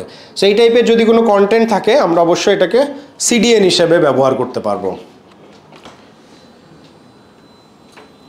আচ্ছা, এরপরে আসছে সিকিউরিটি অ্যান্ড রেট লিমিটিং। তো সিকিউরিটি অ্যান্ড রেট লিমিটিংয়ের আসলে 2টা পার্ট, একটা হচ্ছে রেট লিমিটিং আর একটা থ্রটলিং। রেট লিমিট নিয়ে কেউ কাজ করেছেন?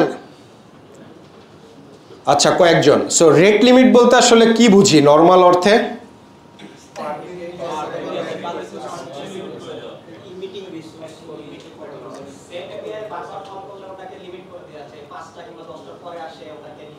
এক্স্যাক্টলি, দ্যাট মিনস আমি দেখতেছি যে আমার যে ক্যাপাসিটি, এই ক্যাপাসিটির বেশি যদি আমার রিকোয়েস্ট সিস্টেমের মধ্যে ঢুকে যায় তাহলে কি হবে বলেন তো?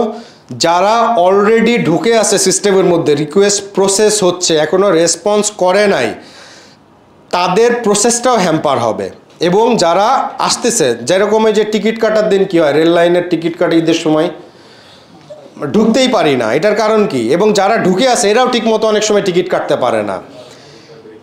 যদি রেট লিমিটিংটা প্রপারলি ইউটিলাইজ করতে পারি তাহলে সুবিধা যেটা হবে যে, মানে এইটা আমরা সাধারণত করতে চাই না, ইউজারকে সাধারণত সিস্টেমে আনবো না, এই কাজটা আমরা করতে চাই না, কিন্তু কোনো কোনো ক্ষেত্রে আমার এটার দরকার হয় যে আমি আর সিস্টেমে ইউজারই নিব না। এটা কোন সময় দরকার হয়? যেই সময় যে কয়জন ইউজার সিস্টেমের মধ্যে আসবে তারা যেন প্রপারলি রেসপন্স নিয়ে বেরোয় যাইতে পারে, তাদেরটা এনশিওর করার জন্য অন্যদেরটা নিচ্ছি না। বাট অন্যরা পরে ট্রাই করুক, ট্রাই এগেইন করুক বা আবার ট্রাই করুক, কোনো না কোনো সময় তো সে ঢুকতে পারবে। বাট যদি ঢুকতে পারে সেজন্য প্রপারলি তার প্রসেস শেষ করতে পারে, এই ধরনের কেজে আমরা রেট লিমিট করে থাকি। আরেকটা হচ্ছে থ্রটলিং। থ্রটলিংটা হচ্ছে রেট লিমিটের মতো না, আবার এটা অনেকটা এরকম কাজ করে যে ঠিক আছে, আমার একটা রিজার্ভ সিস্টেম আছে যে আমি আসলে এখন প্রতি সেকেন্ডে 100টা ট্রানজ্যাকশন কমপ্লিট করতে পারতেছি, বাট যদি 120 জন আসে তাহলে আমি ওই 20 জনকে একটা কিউতে ফেলতেছি। 130 জন যদি আসে তাহলে প্রথম 20 জনকে আমি একটা কিউতে ফেলতেছি। কিউতে ফেলতেছি মিনস ওই 100 জন, প্রথম 100 জনের প্রসেস শেষ করতে পারলে আমি এনশিওর করব যেন পরবর্তী রিকোয়েস্ট এই 20 জনেরটা আগে যায়। সো আমি তাকে একটা কিউতে ফেলে কিউয়ের মাধ্যমে তাকে প্রসেস করে রেসপন্স করতেছি। সো আমি কিছু ইউজারকে রিজার্ভ রাখতেছি কিউয়ের মধ্যে। এই মেকানিজমটাই হচ্ছে থ্রোটলিং। আচ্ছা, এরপর আসছে ইনফ্রাস্ট্রাকচার অ্যান্ড ডিপ্লয়মেন্ট। তো নর্মালি সাধারণ ছোটোখাটো অ্যাপ্লিকেশনগুলো আমরা অনেক সময় শেয়ার্ড হোস্টিংয়ে ব্যবহার করি, অনেক সময় ডেডিকেটেড হোস্টিং থাকলেও আমরা ওই মানে অটোমেশন ডিপ্লয়মেন্ট করি না, কি করি গিট থেকে নামায় পুল নিয়ে ডিপ্লয় করে দিই। বাট বড় বড় অ্যাপ্লিকেশনের ক্ষেত্রে আসলে ডিপ্লয়মেন্টটা এইভাবে করাটা ঠিক হয় না। কারণ কি, যদি একটু হিতে বিপরীত হয় পুরো সিস্টেম বসে যাবে, ট্রাফিক হ্যাম্পার হয়ে যাবে। সো ট্রাফিক যেন ঠিকঠাক মতো চলে এইটার জন্য আমরা যেটা করতে পারি, যারা ক্লাউড ইউজ করতেছেন তাদের জন্য তো অলরেডি কুবারনেটস আছে, অটোমেশন সব কিছুই আছে। বাট যারা অন প্রিমিসিস ইউজ করতেছেন, আমরা চাইলে অন প্রিমিসিসেও কুবারনেটস ইউজ করতে পারি, CI/CD পাইপলাইন ইউজ করতে পারি, যাতে আমি জাস্ট একটা বিল্ড ক্লিক দিব, আমার পুরো কোড বেসটা গিট থেকে নিয়ে সার্ভারে ডিপ্লয় দিবে। এবং এটারও কিছু মেকানিজম আছে সার্ভারের ডিপ্লয়। সাপোজ আমার এখানে মনে করেন 20টা VM আছে, সো আমি যখন কুবারনেটসের মাধ্যমে CI/CDর মাধ্যমে কুবারনেটসে যখন ডিপ্লয় দিব, তখন 20টা সার্ভারে একসাথে দিব কিনা এটাও একটা চেকিং পয়েন্ট আছে। যে সাপোজ আমি ফার্স্টে একটা সার্ভারে দিতে পারি, দিয়ে আমি ওই স্পেসিফিক সার্ভারে টেস্ট করতে পারি সব কিছু ঠিকঠাক আছে কিনা, দেন আমি এই কোডটা সিং করে দিলাম আরও 19টা সার্ভারে। সো এইভাবে যদি অটোমেশন করি তাহলে দেখা যাবে যে আমাদের মার্কেটে যে ট্রাফিক আছে তারাও হ্যাম্পার হবে না, আবার জিনিসপত্র স্মুথলি ডিপ্লয় হয়ে যাবে।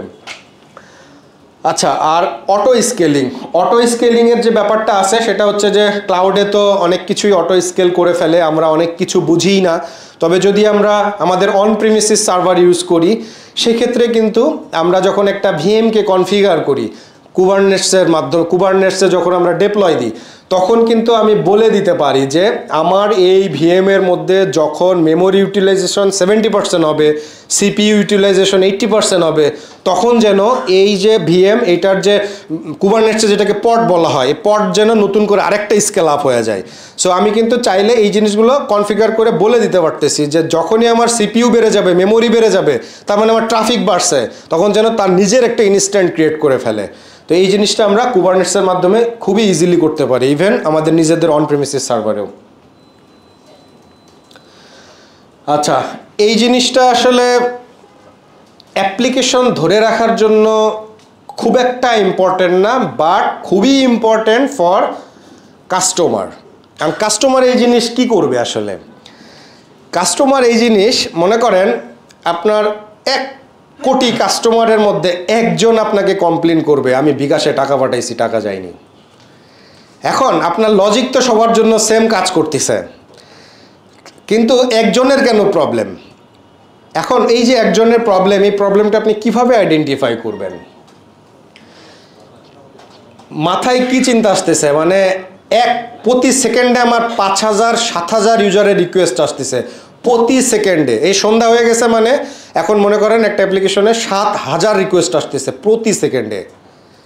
এর মধ্যে একজন কমপ্লেন করে বসছে আমার কাজ করে না, তার প্রবলেমটা কিভাবে ডিবাগ করবেন?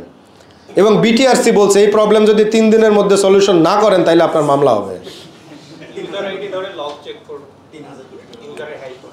হ্যাঁ, লগ চেক করবে। এখন কোথার লগ চেক করব? লগ তো আমাকে থাকতে হবে, তাই না? তার মানে আমরা কিন্তু অনেক জায়গায় লগ আমাদের রাইট করতে হবে। যেমন আমার যখন ইঞ্জিনেক্সে একটা রিকোয়েস্ট এসে ঢুকতেছে, ইঞ্জিনেক্সের লগ রাইট করতে হবে প্রপারলি। ও যখন আমার অ্যাপ্লিকেশনে এন্ট্রি নিল তখন আমার একটা লগ রাইট করতে হবে। এই রিকোয়েস্ট সার্ভ করতে যদি আমার আরও কোনো মাইক্রো সার্ভিসে যায় সেখানে আমার লগ লিখতে হবে। ওই মাইক্রো সার্ভিস থেকে যদি আরও কোনো জায়গায় যায় সেখানে আমার লগ লিখতে হবে। তার মানে এমনও হতে পারে যে আমার সিস্টেমের বাইরেও যাইতে হইতে পারে তাকে। যেমন আপনি মাইজিপিতে এসে সাপোজ একটা ভিডিও প্লে করছেন, বায়োস্কোপ বা কিছু একটা ভিডিও প্লে করছেন। এখন এই ভিডিও তো মাইজিপির ভিডিও না, কিন্তু আপনি কমপ্লেন করলেন আমার ভিডিও চলে না, সবারটা রান হচ্ছে, আমার ভিডিও চলতেছে না। এখন ভিডিও তো আরও থার্ড পার্টি কন্টেন্টের, এই জায়গায় আমি কিভাবে ডিবাগ করব তাহলে? তার মানে আমাকে এই একটা রিকোয়েস্ট সার্ভ করতে যতগুলো হপ ঘুরতেছে, যতগুলো এমএস ঘুরতেছে, যতগুলো প্ল্যাটফর্মে যাচ্ছে, সব জায়গায় আমাকে লগ রাইট করতে হচ্ছে যে ইউজার আমাকে কি রিকোয়েস্ট করেছে আর ইউজারকে আমি কি রেসপন্স করেছি। এইটা যদি না থাকতো তাহলে সারা জীবন জেলে পচে মরতে হইতো। আচ্ছা, এরপরে আসছে হচ্ছে এই যে রিয়েল টাইম মনিটরিং। এখন সিস্টেম তো চলতেছে ঠিক মতো, অনেক ভালোভাবে সিস্টেম বানাইছেন, অনেক কিছু করছেন, একদম ধুমাধুম চলতেছে। এমন হইলো সন্ধ্যার সময় পুরোটা ডাউন, পুরো সিস্টেম ডাউন, কেউ আর ঢুকতে পারতেছে না সফটওয়্যারে। কিভাবে বুঝবেন? এখন পুরোপুরি ডাউন হওয়ার পরে টের পাওয়া উচিত নাকি ডাউন হইতে যাইতেছে তার আগে টের পাওয়া উচিত? মানে যদি মনে করেন এখন তো সব কিছু আধুনিক, আমরা আগেই বুঝতে পারতেছি 7 দিন পরে আজকে ঝড় আসবে, ব্যাপারটা এরকম না? তো যেহেতু কোথার থেকে ঝড় আসতেছে আমরা জানি না, কিন্তু পূর্বাভাস বলে দিচ্ছে আমাদের 7 দিন পরে ঝড় আসবে। এই মেকানিজম তো আমার অ্যাপ্লিকেশনেও লাগবে যে 1 ঘন্টা পরে you are going to be die, তাই না? তো তার মানে আমার সিস্টেমের তো একটা ক্যাপাসিটি আছে, এবং আমার সিস্টেমে যতগুলো ট্রাফিক আসতেছে ক্যাপাসিটির থেকে ট্রাফিক কি পরিমাণ বাড়তেছে এবং হাউ ফ্রিকুয়েন্ট এটা বেড়েই যাচ্ছে কিনা, এই জিনিসটা আমাকে অ্যাক্টিভলি মনিটর করতে হবে 24/7। যদি দেখি একটু এমন তেমন একটা রেডিস পড়ে যাচ্ছে বা একটা রেডিসের মেমোরি হাই হয়ে গেছে, সাথে সাথে আমার অ্যালার্ট জেনারেট হইতে হবে যেন আমি রেডিসের মেমোরি বাড়াইতে পারি। বা আমার একটা মাইক্রো সার্ভিস বন্ধ হয়ে গেছে, কেন বন্ধ হয়ে গেছে এটা বন্ধ হওয়ার সাথে সাথে যেন আমি একটা অ্যালার্ট পাই যে আমার একটা মাইক্রো সার্ভিস ট্রাফিক নিতে পারতেছে না। তো এই অ্যালার্ট সিস্টেমটা আমাদের লাইফ ইজি করবে ইনসিডেন্ট হওয়ার হাত থেকে। তো প্রমিথিয়াস এবং জাবিক্স এই ধরনের টুল আমরা ইউজ করতে পারি এই অ্যালার্ট পাওয়ার জন্য। আচ্ছা, এটা maybe last topic, testing high TPS application. এখন মনে করেন আজকে আমার একটা অ্যাপ্লিকেশনে প্রতি সেকেন্ডে রিকোয়েস্ট আসতেছিল 100টা। আমি একটা অফার দিচ্ছি এই অ্যাপ্লিকেশনের থ্রুতে, যেই অফারের ফলে এই অফারটা যখনই মার্কেটে অ্যাপটা আপডেট রিলিজ যাবে 100 টিপিএসের জায়গায় এটা হয়ে যাবে 300 টিপিএস। তাইলে এই যে অ্যাডিশনাল 200 টিপিএস বাড়লো, আমি আগে কি করে বুঝবো যে এই 200 টিপিএস আমার সিস্টেম নিতে পারবে কি পারবে না? তো আমরা আমার সিস্টেমকে একটা লোড টেস্ট করতে পারি। সেটা হচ্ছে এখন অসংখ্য টুল আছে অনলাইনে যেটা দিয়ে ফেক ট্রাফিক জেনারেট করা যায়। তো আমরা যেটা করতে পারি, আমরা এই ফিচারটা প্রোডাকশনে ডিপ্লয় দেওয়ার আগে আমরা স্টেজে একটা লোড টেস্ট করতে পারি। কিন্তু স্টেজে লোড টেস্ট করে অনেক সময় যেটা দেখা যায় যে অ্যাকচুয়াল আউটপুট পাওয়া যায় না। আপনি স্টেজে দেখতেছেন খুবই ভালো পারফরমেন্স, কিন্তু যখনই প্রোডাকশনে দিচ্ছেন তখন দেখতেছেন মরতে মরতে বেঁচে আছে। এর কারণ কি? এর কারণ স্টেজের এনভায়রনমেন্ট আর প্রোডাকশনের এনভায়রনমেন্ট তো সেম না।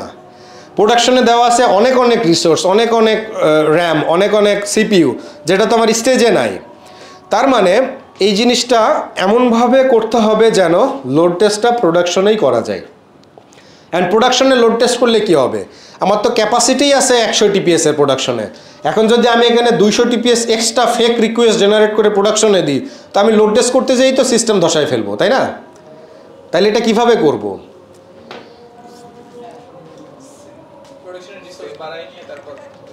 এক্স্যাক্টলি। সো আমি যেটা করতে পারি যে প্রোডাকশনে আমি এমন সময় লোড টেস্ট করব যে সময় আমার অ্যাকচুয়াল ট্রাফিক নাই। সেটা হইতে পারে ভোর 4টা, ভোর 3টা হইতে পারে। সো সেই সময় আমার অ্যাকচুয়াল ট্রাফিকটা কমে যাবে, দেখা গেল 100 টিপিএস থেকে এটা 10 টিপিএসে চলে আসবে। কিছু ভূত ছাড়া তো আসলে ভোর 4টার সময় থাকে না অ্যাপ্লিকেশনে, সো এটা খুবই কম। এখন ওই সময় আমি সার্ভারটাকে ইউটিলাইজ করে একটা লোড চালায় দেখতে পারি, এবং লোড চালানোর আগে আমার তো জিনিসটা সার্ভারে ডিপ্লয় করতে হবে। সার্ভারে আমি ডিপ্লয় করব, কিন্তু ব্যাকইন্ড ডিপ্লয়েড অ্যাপ তো মার্কেটে নাই। সো অ্যাপ থেকে কিন্তু ওই ফিচারের নতুন ট্রাফিক আসার কোনো সুযোগ থাকছে না, কারণ অ্যাপ তো মার্কেটে নেই, নতুন অ্যাপ তো আপডেট দেয়নি, রিলিজ তো দেয়নি। তাইলে কি হবে, ওই ফিচারে কি নতুন কোনো ট্রাফিক আসবে মার্কেট থেকে? আসবে না, শুধু ব্যাকএন্ড ডিপ্লয়েড। তো আমি চাইলে ব্যাকএন্ডকে এভাবে আলাদা করে লোড টেস্ট করতে পারি, এবং আরেকটা কাজ করতে পারি, স্ট্রেস টেস্ট করতে পারি। লোড টেস্ট আর স্ট্রেস টেস্টের মধ্যে একটু ডিফারেন্স আছে। ডিফারেন্সটা হইলো, আমি ধরে নিচ্ছি যে আমার এই সিস্টেমে এই ফিচারটা যাওয়ার পরে 200 টিপিএস অ্যাড হবে। তো আগে ছিল টোটাল 100 টিপিএস, আর নতুন যোগ হবে 200 টিপিএস। কত হলো? 300। আমি সর্বোচ্চ তাকে 300 থেকে 350 টিপিএস লোড দিয়ে দেখব যে আমার সিস্টেম আমার এক্সপেকটেশন অনুযায়ী পারফর্ম করতেছে কিনা।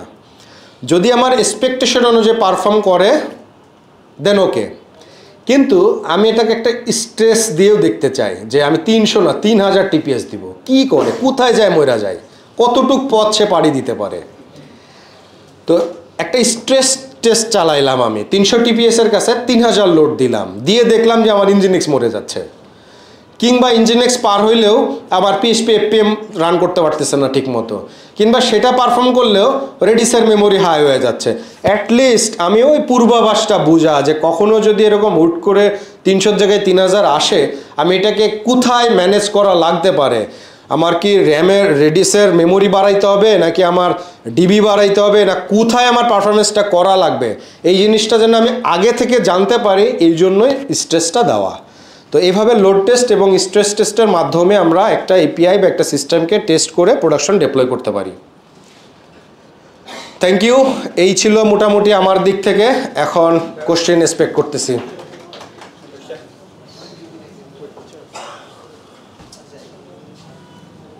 ভাইয়া, আপনি বলেছেন যে অন প্রেমে সার্ভারলেস আর্কিটেকচার ইমপ্লিমেন্টেশন, ওইটার ব্যাপারে একটু বলবেন যে অন প্রেমে আসলে সার্ভারলেস কীভাবে করব?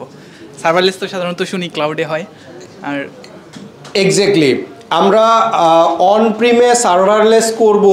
আসলে সার্ভারলেস কিভাবে কাজ করে, আমরা স্যাস নাম শুনেছি না, service, software as a service, এরকম একটা টুল আছে, এটার নাম হলো FaaS, function as a service. তো এই ফাংশন এজ এ সার্ভিস, এটা কিন্তু ক্লাউডে function as a service implement করা আছে, এটা একটা ওপেন সোর্স টুল। এই টুলটা আপনি আপনার সার্ভারে ইমপ্লিমেন্ট করেন, শেষ।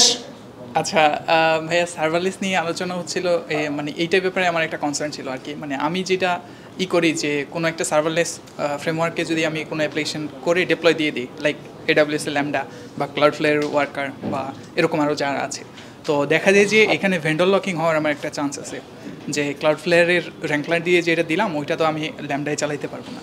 তো এই সব বিষয়গুলো আসলে কীভাবে হ্যান্ডেল করা যায়, যে মানে আমি একটা ফ্রেমওয়ার্কে বানিয়ে সবগুলা হচ্ছে ইয়াতে মানে সার্ভারলেসে ডিপ্লয় করতে পারছি, এরকম কি কোনো কিছু আছে কিনা আর কি আপনার?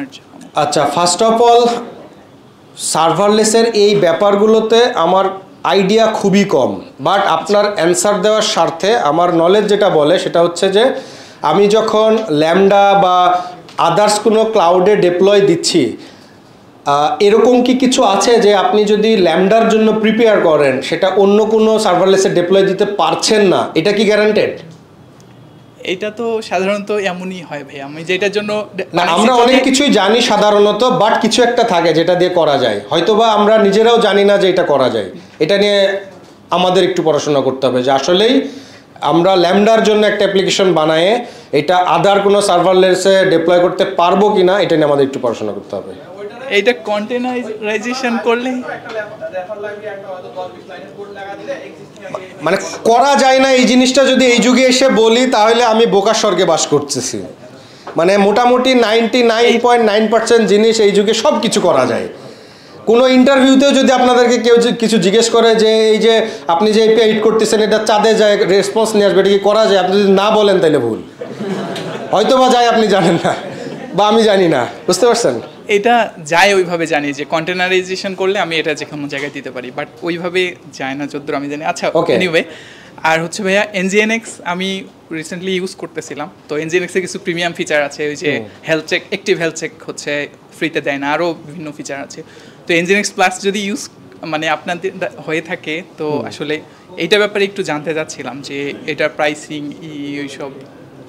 আচ্ছা, এনজিএনএক্স প্রথমত আমি সেল করি না, দ্বিতীয়ত এটা দেখতে হইলে আপনার ইঞ্জিনেক্সের সাইটে যেতে হবে, এটা সাবস্ক্রিপশন প্রাইস জানতে। আর আপনি যেটা বললেন যে ইঞ্জিনেক্স প্লাসে বেশ কিছু ফ্যাসিলিটি আছে, এটা ট্রুলি, কারণ ইঞ্জিনেক্স প্লাসে আমি যে ক্যাশিংয়ের কথা বললাম ইঞ্জিনেক্সে, এইটার অনেক ভালো কাজ করে ইঞ্জিনেক্স প্লাসে, স্টিল ফ্রিতেও করে, বাট ইঞ্জিনেক্স প্লাসের আরও কিছু ফ্যাসিলিটি আছে। ইভেন আমরা অনেক সময় ওই যে অনেকে হ্যাকিংয়ের ট্রাই করি, ডিডস অ্যাট্রাক্ট করি বা এই টাইপের অনেক কিছু চালাই না, বা মানে সাসপিসিয়াস কোনো অ্যাক্টিভিটি যদি আমরা করি যেটা ইঞ্জিনেক্সের বেসিক ফিচারে আটকাইতে পারবে না, বাট ইঞ্জিনেক্স প্লাসে কিন্তু সেটা আটকে দিবে। মানে তাদের নিজস্ব রুলস আছে। আপনি বলবেন যে একটা ইউজার, এই ইউজারের যদি আইপি এরকম না হয়, ইউজার এজেন্ট যদি এরকম না হয়, একটা ইউজারের রিকোয়েস্ট যদি এরকম না, মানে আপনি রুল বলে দিতে পারবেন রেজেক্সের মতো করে যে এই রুলের মধ্যে যদি ইউজার না পড়ে তাকে ব্লক করে দাও, ইঞ্জিনেক্স প্লাস সেটাকে ব্লক করে দিবে। সেই ফ্যাসিলিটিগুলো ইঞ্জিনেক্স প্লাসে আছে। আচ্ছা, গ্রেট। ভাইয়া আর হচ্ছে মাইক্রো সার্ভিসের কথা এখানে আসতেছিল আর কি।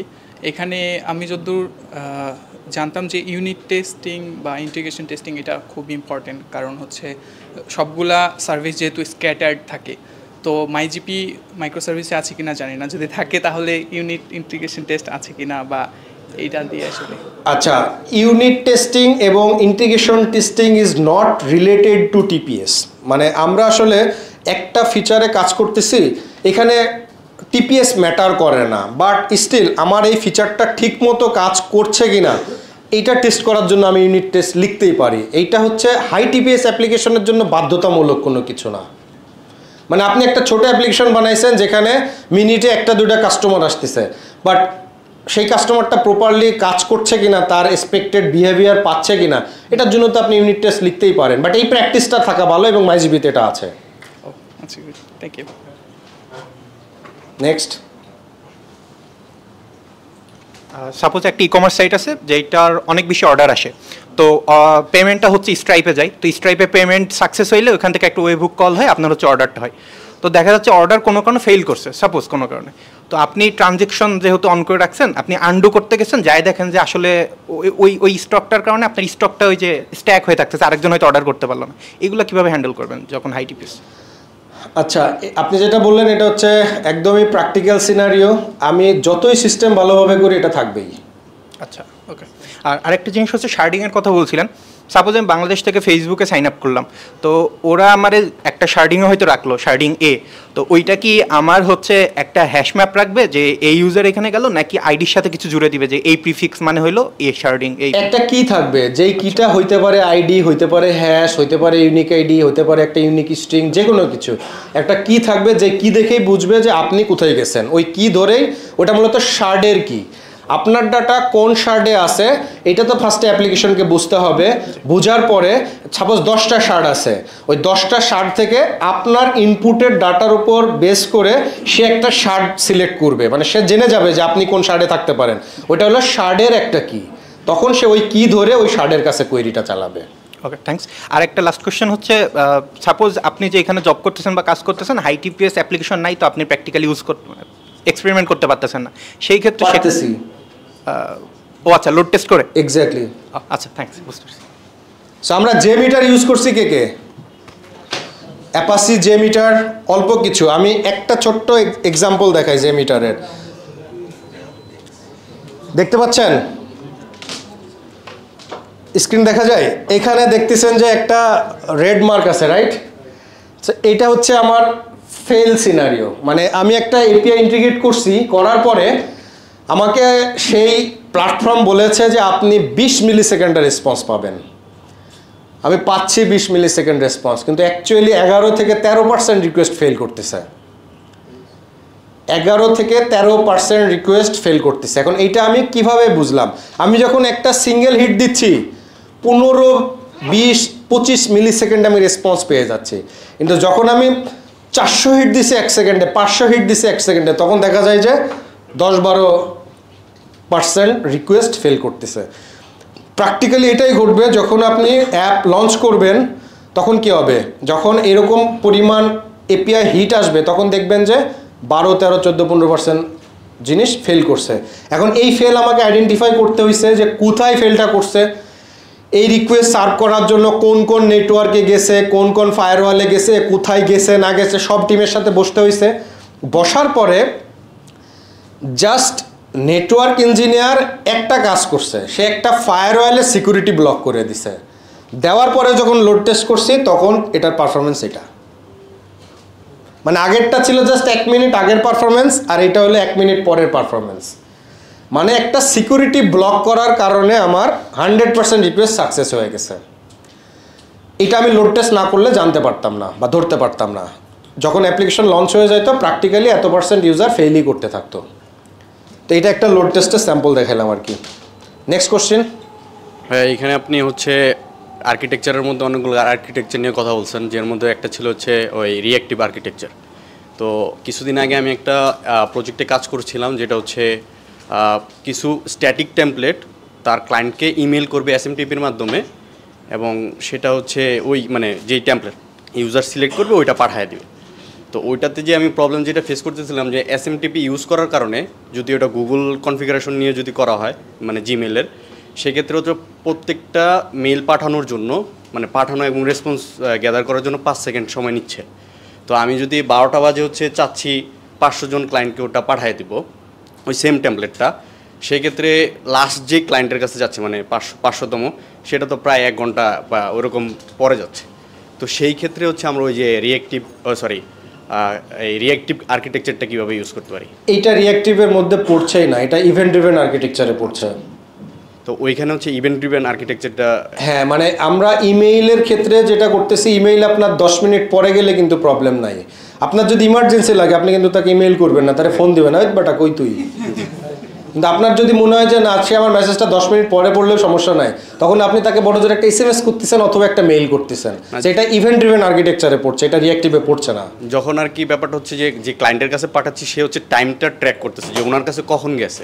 সাপোজ আপনি আপনার গার্লফ্রেন্ডের সাথে চ্যাট করতেছেন, এটা কি ইভেন্ট ড্রিভেনে ফেলতে পারবেন? এখন মেসেজ দিলেন 1 ঘন্টা পরে দেখবে না, এইটাকে রিঅ্যাক্টিভে করতে হবে। সো আপনার ইমেল যাওয়াটা ওটা ইভেন্ট ড্রিভেনে ফেলতে হবে। Thank you. সো আমরা ভুল আর্কিটেকচার চুজ করছি এই ব্যাপারে। আমরা শেষ থেকে একটু প্রশ্ন নিতাম। হ্যাঁ, আপনি বললেন যে আমরা প্রোডাকশনে লোড টেস্ট করে দেখব, যাতে করে আমাদের প্রোডাকশনের যে বটলনেক বা এনভায়রনমেন্ট স্পেসিফিক যে জিনিসগুলো আছে এগুলো যেন ফিগার আউট করতে পারি খুব সহজে। এখন সেটা যদি গেট কোয়েরি হয় দ্যাটস ফাইন, আমি তো এটা বুঝতে পারতেছি, বাট যদি এটা রাইট কোয়েরি হয় তো সেক্ষেত্রে আমরা কিভাবে এটা প্রোডাকশনে করব? ওকে, ভেরি গুড কোশ্চেন। এখন রাইট কোয়েরি হইলে তো আমার কিছু ডাটাবেস বা রেডিসে সেট করবে, তাই না? রাইট। এই ক্ষেত্রে আমরা কিছু টেস্ট হার্ডওয়্যার রেখে দিই। সাপোজ আমার যখন 20টা VM আছে, আমার একটা এক্সট্রা VM আছে, সেই VM-এ আমি এই খেলাধুলা করব। এবং এই VM-গুলো কিন্তু প্রত্যেকটা ডেটাবেস রেডিস আলাদা আলাদা কানেক্টিভিটি ক্রিয়েট করে এবং আলাদা আলাদাভাবে মাইক্রো সার্ভিসগুলো কিন্তু তার নিজস্ব ডাটাবেস মেনটেন করে। একটা মাইক্রো সার্ভিস কিন্তু আরেকটা মাইক্রো সার্ভিসের ডাটা রাইট করতে যায় না। যেমন আমার যখন প্রোডাক্ট পারচেসের যে মাইক্রো সার্ভিস, তার জন্য ডেডিকেটেড একটা টেবিল ডাটাবেস দেওয়া আছে, ওই রকম ঠিক সিমিলার একটা VM আমি আলাদা করে রাখবো যে হচ্ছে যেখানে আমি লোডটা দিব। সো ও আর অ্যাকচুয়ালি প্রোডাকশনে আছে, প্রোডাকশনের কোনো ট্রাফিক ওইখানে যাচ্ছে না, but say production traffic serve করার জন্য রেডি। আমি চাইলে তাকে প্রোডাকশন ট্রাফিক সার্ভ করাইতে পারবো। এরকম একটা ভার্চুয়াল মেশিন আমি রেখে দিব যেখানে আমি লোড টেস্ট করতে পারি, যেন আমার কিছু ডাটা রেডিসে জমা হোক, কিছু ডাটা ডিবিতে জমা হোক, আমি লোড টেস্ট শেষে ফ্লাশ করে দেবো, কোনো প্রবলেম নাই। আচ্ছা ভাই, সেক্ষেত্রে কি আমি ধরেন আলাদা করে একটা লোড টেস্টিংয়ের জন্য মানে এনভায়রনমেন্ট সেট আপ করতে পারতাম না, লাইক মানে প্রোডাকশনটাকে মিমিক করে? হ্যাঁ, করতে পারতাম, সেটাই আছে, আমাদেরও আছে, কিন্তু এটা সবার ক্ষেত্রে সম্ভব হয় না। কারণ প্রোডাকশন একটা সার্ভারের যে কস্ট, এই কস্ট বেয়ার করে আরেকজন আরেকটা লোড টেস্ট সার্ভার বানাবে, এই কস্ট আমাদের দেশের কালচারে নাই আসলে। কিন্তু এটা করা উচিত বা করতে পারলে ভালো। ঠিক আছে, থ্যাংক ইউ। ইভেন আপনার কোশ্চেনের আরেকটা অ্যান্সার হচ্ছে আমরা যেটাকে স্টেজিং বলে চালাই। স্টেজিংটা কি আসলে? আমরা স্টেজিং বলে মিথ্যা কথা বলি, আমরা বলি যে স্টেজিংয়ে দিছে, এটা একটা ভুয়া কথাবার্তা। স্টেজিং হওয়া উচিত প্রিপড, মানে আমার স্টেজিং এমন হওয়া উচিত যেন প্রোডাকশনে ট্রাফিক গেলে প্রোডাকশন যেভাবে ট্রাফিক সার্ভ করে, আমি চাইলে প্রোডাকশনের 5, 10, 15% ট্রাফিক স্টেজ দিয়ে সার্ভ করাইতে পারবো, এই ক্যাপাবিলিটি স্টেজের থাকা উচিত। যদি থাকতো তাইলে আমি ওই লোড টেস্ট স্টেজেই করতে পারতাম, বাট আমাদের দেশের কালচারে এই জিনিস ম্যানেজমেন্ট বুঝে না।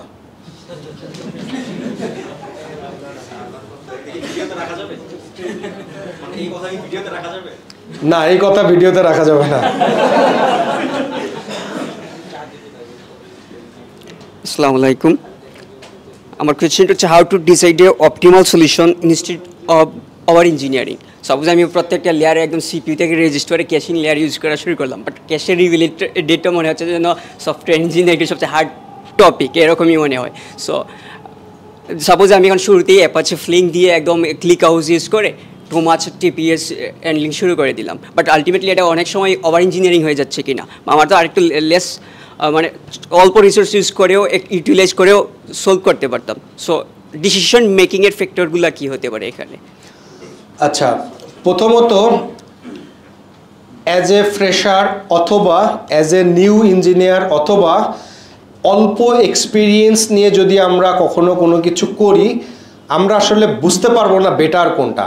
মানে একজন ব্যক্তি যেরকম পৃথিবীতে একদিন আগে জন্ম নিলে পৃথিবীর হাওয়া বাতাস একদিন বেশি খাওয়ার অভিজ্ঞতা তার বেশি, ইঞ্জিনিয়ারিংটাও অনেকটা এরকম। মানে অনেক সময় এরকম হয় যে একজন ডেভেলপার খুব অল্প সময় ডেভেলপ করে ম্যানেজমেন্ট লেয়ারে চলে গেছে বা আর্কিটেকচার হয়ে গেছে। আবার অনেক সময় এরকম হয় যে 10 বছর 12 বছর কোড করে এখনও কোডই করতেছে।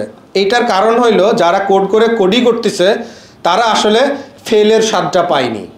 সো আপনি যদি একটা আর্কিটেকচার ফলো করেন, এখানে আমি পাঠাওয়ের এক্সাম্পলটা নিয়ে আসব, ওই ভাইয়ারা যখন এই আর্কিটেকচারটা বানায় তখন কিন্তু অদূর ভবিষ্যৎ তারা চিন্তা করে এটা বানায়নি, কিন্তু তারা যেটা নিয়ে বানাইছে সেটা নিয়ে কিন্তু তারা সফল এবং ভালোভাবেই রান করেছে। টাইম যত গিয়েছে তত কিন্তু তারা তাদের পারফরমেন্স ইমপ্রুভ করার চেষ্টা করছে। সো শুরুতে আমি বলবো ওভার ইঞ্জিনিয়ারিং বা ওভার থিঙ্কিং না করে আপনার নলেজে যেটা আসে সেটা দিয়ে শুরু করে আপনি ধরাটা খান, খাওয়ার পরে শেখেন যে না আমি ভুল ছিলাম। এই ধরাটা যতদিন খাবেন না ততদিন আপনার এক্সপিরিয়েন্স হবে না। আমি একটা এক্সাম্পল দিতে পারি এইটার। মনে করেন আমাদের একটা ফিচার ছিল এরকম, অনেক সময় কাস্টমার একটা প্রোডাক্ট পারচেসে ক্লিক করছে, করার পরে দেখা গেছে সে 2 বার ক্লিক করে ফেলছে। মানে 2 বার ক্লিক সে একবারই করছে, তার কাছে মনে হয়েছে ক্লিক হয় নাই, সে আবার করছে, তারপর সে আবার করছে।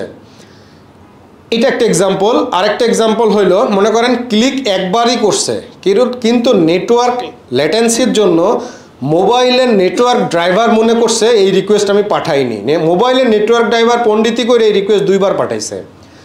এই ধরনের কেসে এই ইউজারকে 2 বার বা 3 বার প্রোডাক্ট পারচেস করাই দেওয়া হয়েছে। ইউজার কমপ্লেন করছে যে আমি একবার কিনলাম আমাকে 2 বার কেন কিনাই দিল। তখন আমরা দেখছি যে না আমার কাছে তো 2টা রিকোয়েস্ট আসছে, আমি কি করবো, অ্যাজ এ ব্যাকএন্ড আমি তো তাকে কিনাইতে হবে, 2 বার রিকোয়েস্ট আসছে। তো এটার সরজমিন এক্সাম্পল বিকাশ কি করে, আপনি কি একজনকে একই অ্যামাউন্ট পরপর 2 বার ট্রানজ্যাক্ট করতে পারেন? তারা আটকায়ে দিছে, তাই না? এই সেম সলিউশনটা মনে করেন আমরাও আনছি। আনার পরে যেটা হয়েছে আমরা এটাকে একটা রেডিস বেসড সলিউশন আনছি, যে একটা ইউজার যদি রিকোয়েস্ট আসে সাথে সাথে আমরা এটাকে রেডিসে রাইট করব, ন্যানো সেকেন্ডের মধ্যেও যদি আসে আমরা চেক করব যে এই ইউজারটা আগে কয়েক সেকেন্ডের মধ্যে রিকোয়েস্ট আসছিল কিনা। তো আমরা রেডিসের টিটিএল সেট করছিলাম 3 সেকেন্ড। এটার ফলে যেটা হয়েছে হিউজ পরিমাণ প্রোডাক্ট পারচেস রিকোয়েস্ট আসছে, হিউজ পরিমাণ রেডিসে কি তৈরি হয়েছে, এবং 3 সেকেন্ড পরে রেডিসের টিটিএল ছিল 3 সেকেন্ড, 3 সেকেন্ড পরে সবগুলা টিটিএল যখন টাইম শেষ হয়ে যাচ্ছে রেডিস ওটাকে মেমোরি থেকে ফেলে দিচ্ছে। এই ফেলে দিতে যে রেডিস পাগল হয়ে গেছে। এই ফিচার যতবার ডেপ্লয় করি ততবার ইনসিডেন্ট, রেডিস বসে যায়। পরে কারণ যে জানতে পারলাম যে এই যে 3 সেকেন্ডের টিটিএল সেট করছি এটাই one of the best reason. But এইটা রেডিসের কোনো ডকুমেন্টে পৃথিবীর মানে সারা পৃথিবী খুঁজলেও এই সলিউশন আপনি এই ডকুমেন্ট পাবেন না যতক্ষণ না আপনি ধরা খাইছেন। সো ধরা না খাইলে এক্সপিরিয়েন্স হওয়া যাবে না। শুরুতেই ওভার ইঞ্জিনিয়ারিং না করে যেটা মাথায় আসে উপস্থিত যেটা মনে হয় সেটা দিয়ে শুরু করে ধরা খান, এক্সপার্টাইজ হন। হ্যালো, আসসালামু আলাইকুম। এই তো আমি কথা বললে আবার সবাই পিছনে তাকাইতেছে, তাকানোর দরকার নেই। আজকে আমার প্রশ্নটা হইতেছে, আমি অনেকক্ষণ ধরে ভাবতেছি প্রশ্নটা করব, শাওন ভাইকেও বলছি আটকায় দেওয়ার জন্য আর কি। তো আপনি তো ভাই অনেকবার বললেন, পাঠাওয়ের উদাহরণটা অনেকবার টানছেন, মনে হইতেছে আসলে পাঠাও গোতে মুভ করে মনে হয় তাদের লাইফের সবচেয়ে বড় ভুল করে ফেলছে।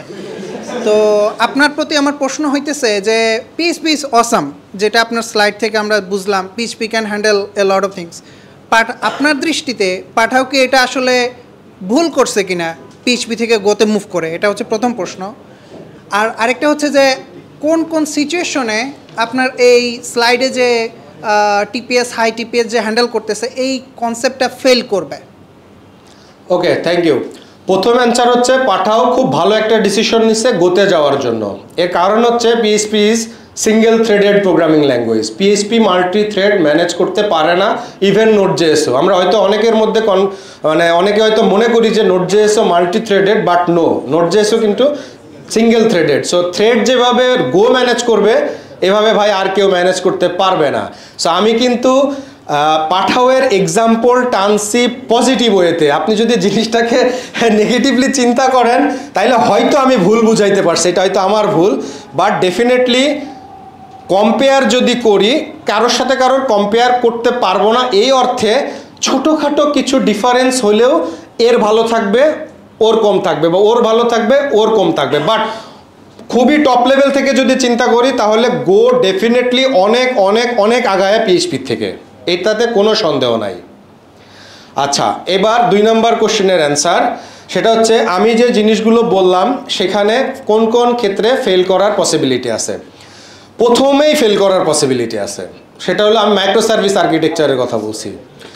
সো মাইক্রো সার্ভিস আর্কিটেকচারে প্রথমেই ফেল করার পসিবিলিটি আছে। কেন? যখন আমরা মাইক্রো সার্ভিস ডিসাইড করতেছি যে আমার একটা মনোলিথ অ্যাপ্লিকেশনকে আমি 50 টুকরা করে মাইক্রো সার্ভিস করব। বড় একটা অ্যাপ্লিকেশনে 50 টুকরা হতেই পারে, এটা খুবই নর্মাল, ইভেন আমাদেরই আছে। 50টা নাই, অ্যাটলিস্ট 28টা 30টা আছে। এখন দেখেন, যখন আমি একটা ইউজারকে একটা আলাদা করে মাইক্রো সার্ভিস বানাচ্ছি, ইউজার মাইক্রো সার্ভিস, তারপরে যখন আমি একটা প্রোডাক্ট পারচেসকে একটা আলাদা মাইক্রো সার্ভিস বানাচ্ছি, প্রোডাক্ট গেট করার জন্য আমি একটা আলাদা মাইক্রো সার্ভিস বানাচ্ছি, তখন যেটা হয় যে যখন আলাদা আলাদা মাইক্রো সার্ভিস আলাদা আলাদাভাবে রান করতেছে, এই ক্ষেত্রে ডিপেন্ডেন্সি কিন্তু ক্রিয়েট হয় বা ডিপেন্ডেন্সি দরকার হয়। কোন ক্ষেত্রে? একটা ইউজারের যখন আমি হিস্টোরি দেখতে যাব, সাপোজ এখন ইউজার মাইক্রো সার্ভিস এটার জন্য স্বাভাবিকভাবে রেসপন্সিবল যে ইউজারের হিস্টোরি দেখব, ইউজার টেবিল থেকে মানে ইউজার মাইক্রো সার্ভিসের কাছে আমার রিকোয়েস্টটা নিতে হবে। কিন্তু ইউজার মাইক্রো সার্ভিসের কাছে তো এই ডাটা নাই। কেন নাই? কারণ একটা ইউজার কি কি প্রোডাক্ট পারচেস করছে ও তো ইউজার মাইক্রো সার্ভিস বা কাস্টমার মাইক্রো সার্ভিস দিয়ে করে নাই, তাহলে কি দিয়ে করছে? প্রোডাক্ট অর্ডার করে যে মাইক্রো সার্ভিস দিয়ে সেটা দিয়ে। তার মানে নিশ্চয়ই এখানে ইউজার মাইক্রো সার্ভিস প্রোডাক্টের উপর ডিপেন্ডেন্ট। এখন প্রোডাক্টের কাছে রিকোয়েস্ট নিয়ে গেছে সে, তাইলে কি হইলো? এখানে দুইটা হপ বাড়লো। আমার ইউজারটা যে ইউজার মাইক্রো সার্ভিস থেকে প্রোডাক্টে গেল, এখন প্রোডাক্টের কাছে যা দেখে সে হিস্টোরির মধ্যে তো শুধু প্রোডাক্টই পারচেস করে নাই, সে তো আরও অনেক কিছু করছে, সে তো কল করছে প্রচুর, সেই হিস্টোরিও তো আমার লাগবে। এখন সেই হিস্টোরি তো আবার প্রোডাক্ট অর্ডারের কাছে নাই। তার মানে ইউজার মাইক্রো সার্ভিস আরেকটা অর্ডার মাইক্রো সার্ভিসের কাছে গেল এই হিস্টোরি, কল হিস্টোরি আনার জন্য। তখন দেখা যাচ্ছে যে একটা এপিআই সার্ভ করতে আমি 2-3টা মাইক্রো সার্ভিসের ডিপেন্ডেন্সি জড়ায় ফেলতেছি। এই ক্ষেত্রে যখন টিপিএস অনেক বাড়বে, তখন একটা মাইক্রো সার্ভিসের সাথে আরেকটা মাইক্রো সার্ভিসের যখন নেটওয়ার্ক কল বেড়ে যাবে, তখনই এটা ফেল করবে, অ্যাপ্লিকেশন পারফরমেন্স স্লো হবে, এপিআই পারফরমেন্স স্লো হবে, একটা সময় অনেক বেশি স্কেল আপ হবে, একটা সময় যে আমার রিসোর্স শেষ হয়ে যাবে। সো শুরুতেই ফেল করার পসিবিলিটি আছে। ইভেন যতগুলো স্টেপ আমি বলছি, প্রত্যেকটা স্টেপেই ফেল করার পসিবিলিটি আছে যদি না প্রপারলি হ্যান্ডেল করি। ইভেন প্রপারলি হ্যান্ডেল করলেও ফেল করবে, বিকজ গুগল ফেসবুকে ফেল করে। Anything else? আমরা শেষ করতে ওকে ওকে, thank you so much.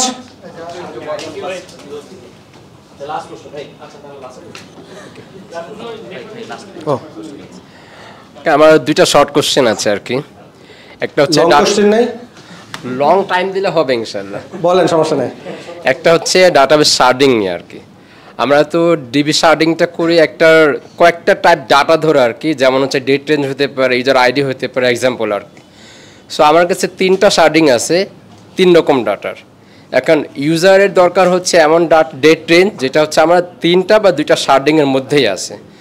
So single শার্ডিংয়ে তো এটা আমরা ইজিলি হয়ে যাই, পারফরমেন্স ভালো হয়। কিন্তু দুই শার্ডিং যখন একসাথে ডাটা দরকার, তখন কিন্তু একটু পারফরমেন্স ডাউন হবেই মাস্ট। এটার সলিউশনটা আমি জানি। এটা কোনো সলিউশন না, এটা এগ্রিড আপনার সাথে আমি যে পারফরমেন্স ডাউন হবে। তাহলে ওকে, নেক্সট লাস্ট একটা ইঞ্জিনিয়ারিং ক্যাশিং আর কি। সো এখানে আপনি বলেছিলেন যে আমি যে স্কোরের কথাই বলি যে প্রতি 30 সেকেন্ডে আমাদের ইঞ্জিনিয়ারিং ক্যাশিংয়ে কল হয়ে ডাটা রিটার্ন আসবে, যেহেতু আমাদের অ্যাপ্লিকেশন লেয়ারে এখন আর কল হচ্ছে না। এখন প্রতি 30 সেকেন্ডে তো আমাকে ইঞ্জিনিয়ারিংসের ডাটাও আপডেট করতে হবে। ওই ডাটা আপডেটের জন্য তো আমাকে অ্যাপ্লিকেশন লেয়ারও ইউজ করতে হবে। তাহলে এখানে আলটিমেটলি তো আমার অ্যাপ্লিকেশনে তো হিট পড়ছে প্রতি 30 সেকেন্ডে। তাই সুবিধাটা কি হলো এখানে? ওকে, মনে করেন আপনারা যারা সামনে বসে আছেন প্রত্যেকটা মানুষ এক একটা সার্ভার রিকোয়েস্ট হ্যান্ডেল করার জন্য, আর আমরা এখানে যে দুইজন আছি এই দুইজন হলো এক্সট্রা মানুষ, আমরা এই দুজন সার্ভার না। আমাদের কাজ কি জানেন? আপনাদের প্রত্যেকটা সার্ভারের সাথে মনে করেন কোনো একটা ডিস্ক বা কোনো একটা লোকেশনের কানেকশন আছে। এখন আপনারা যে প্রত্যেকটা সার্ভার, আপনাদের প্রত্যেকটা সার্ভারে আসার জন্য একটা গেটওয়ে আছে না, একটা ইঞ্জিনেক্স আছে, তো সেটা মনে করেন ওই গেট। এখন গেট দিয়ে যখন একটা রিকোয়েস্ট আসবে, মনে করেন আপনার কাছে রিকোয়েস্টটা গেছে, এখন আপনি কি করবেন?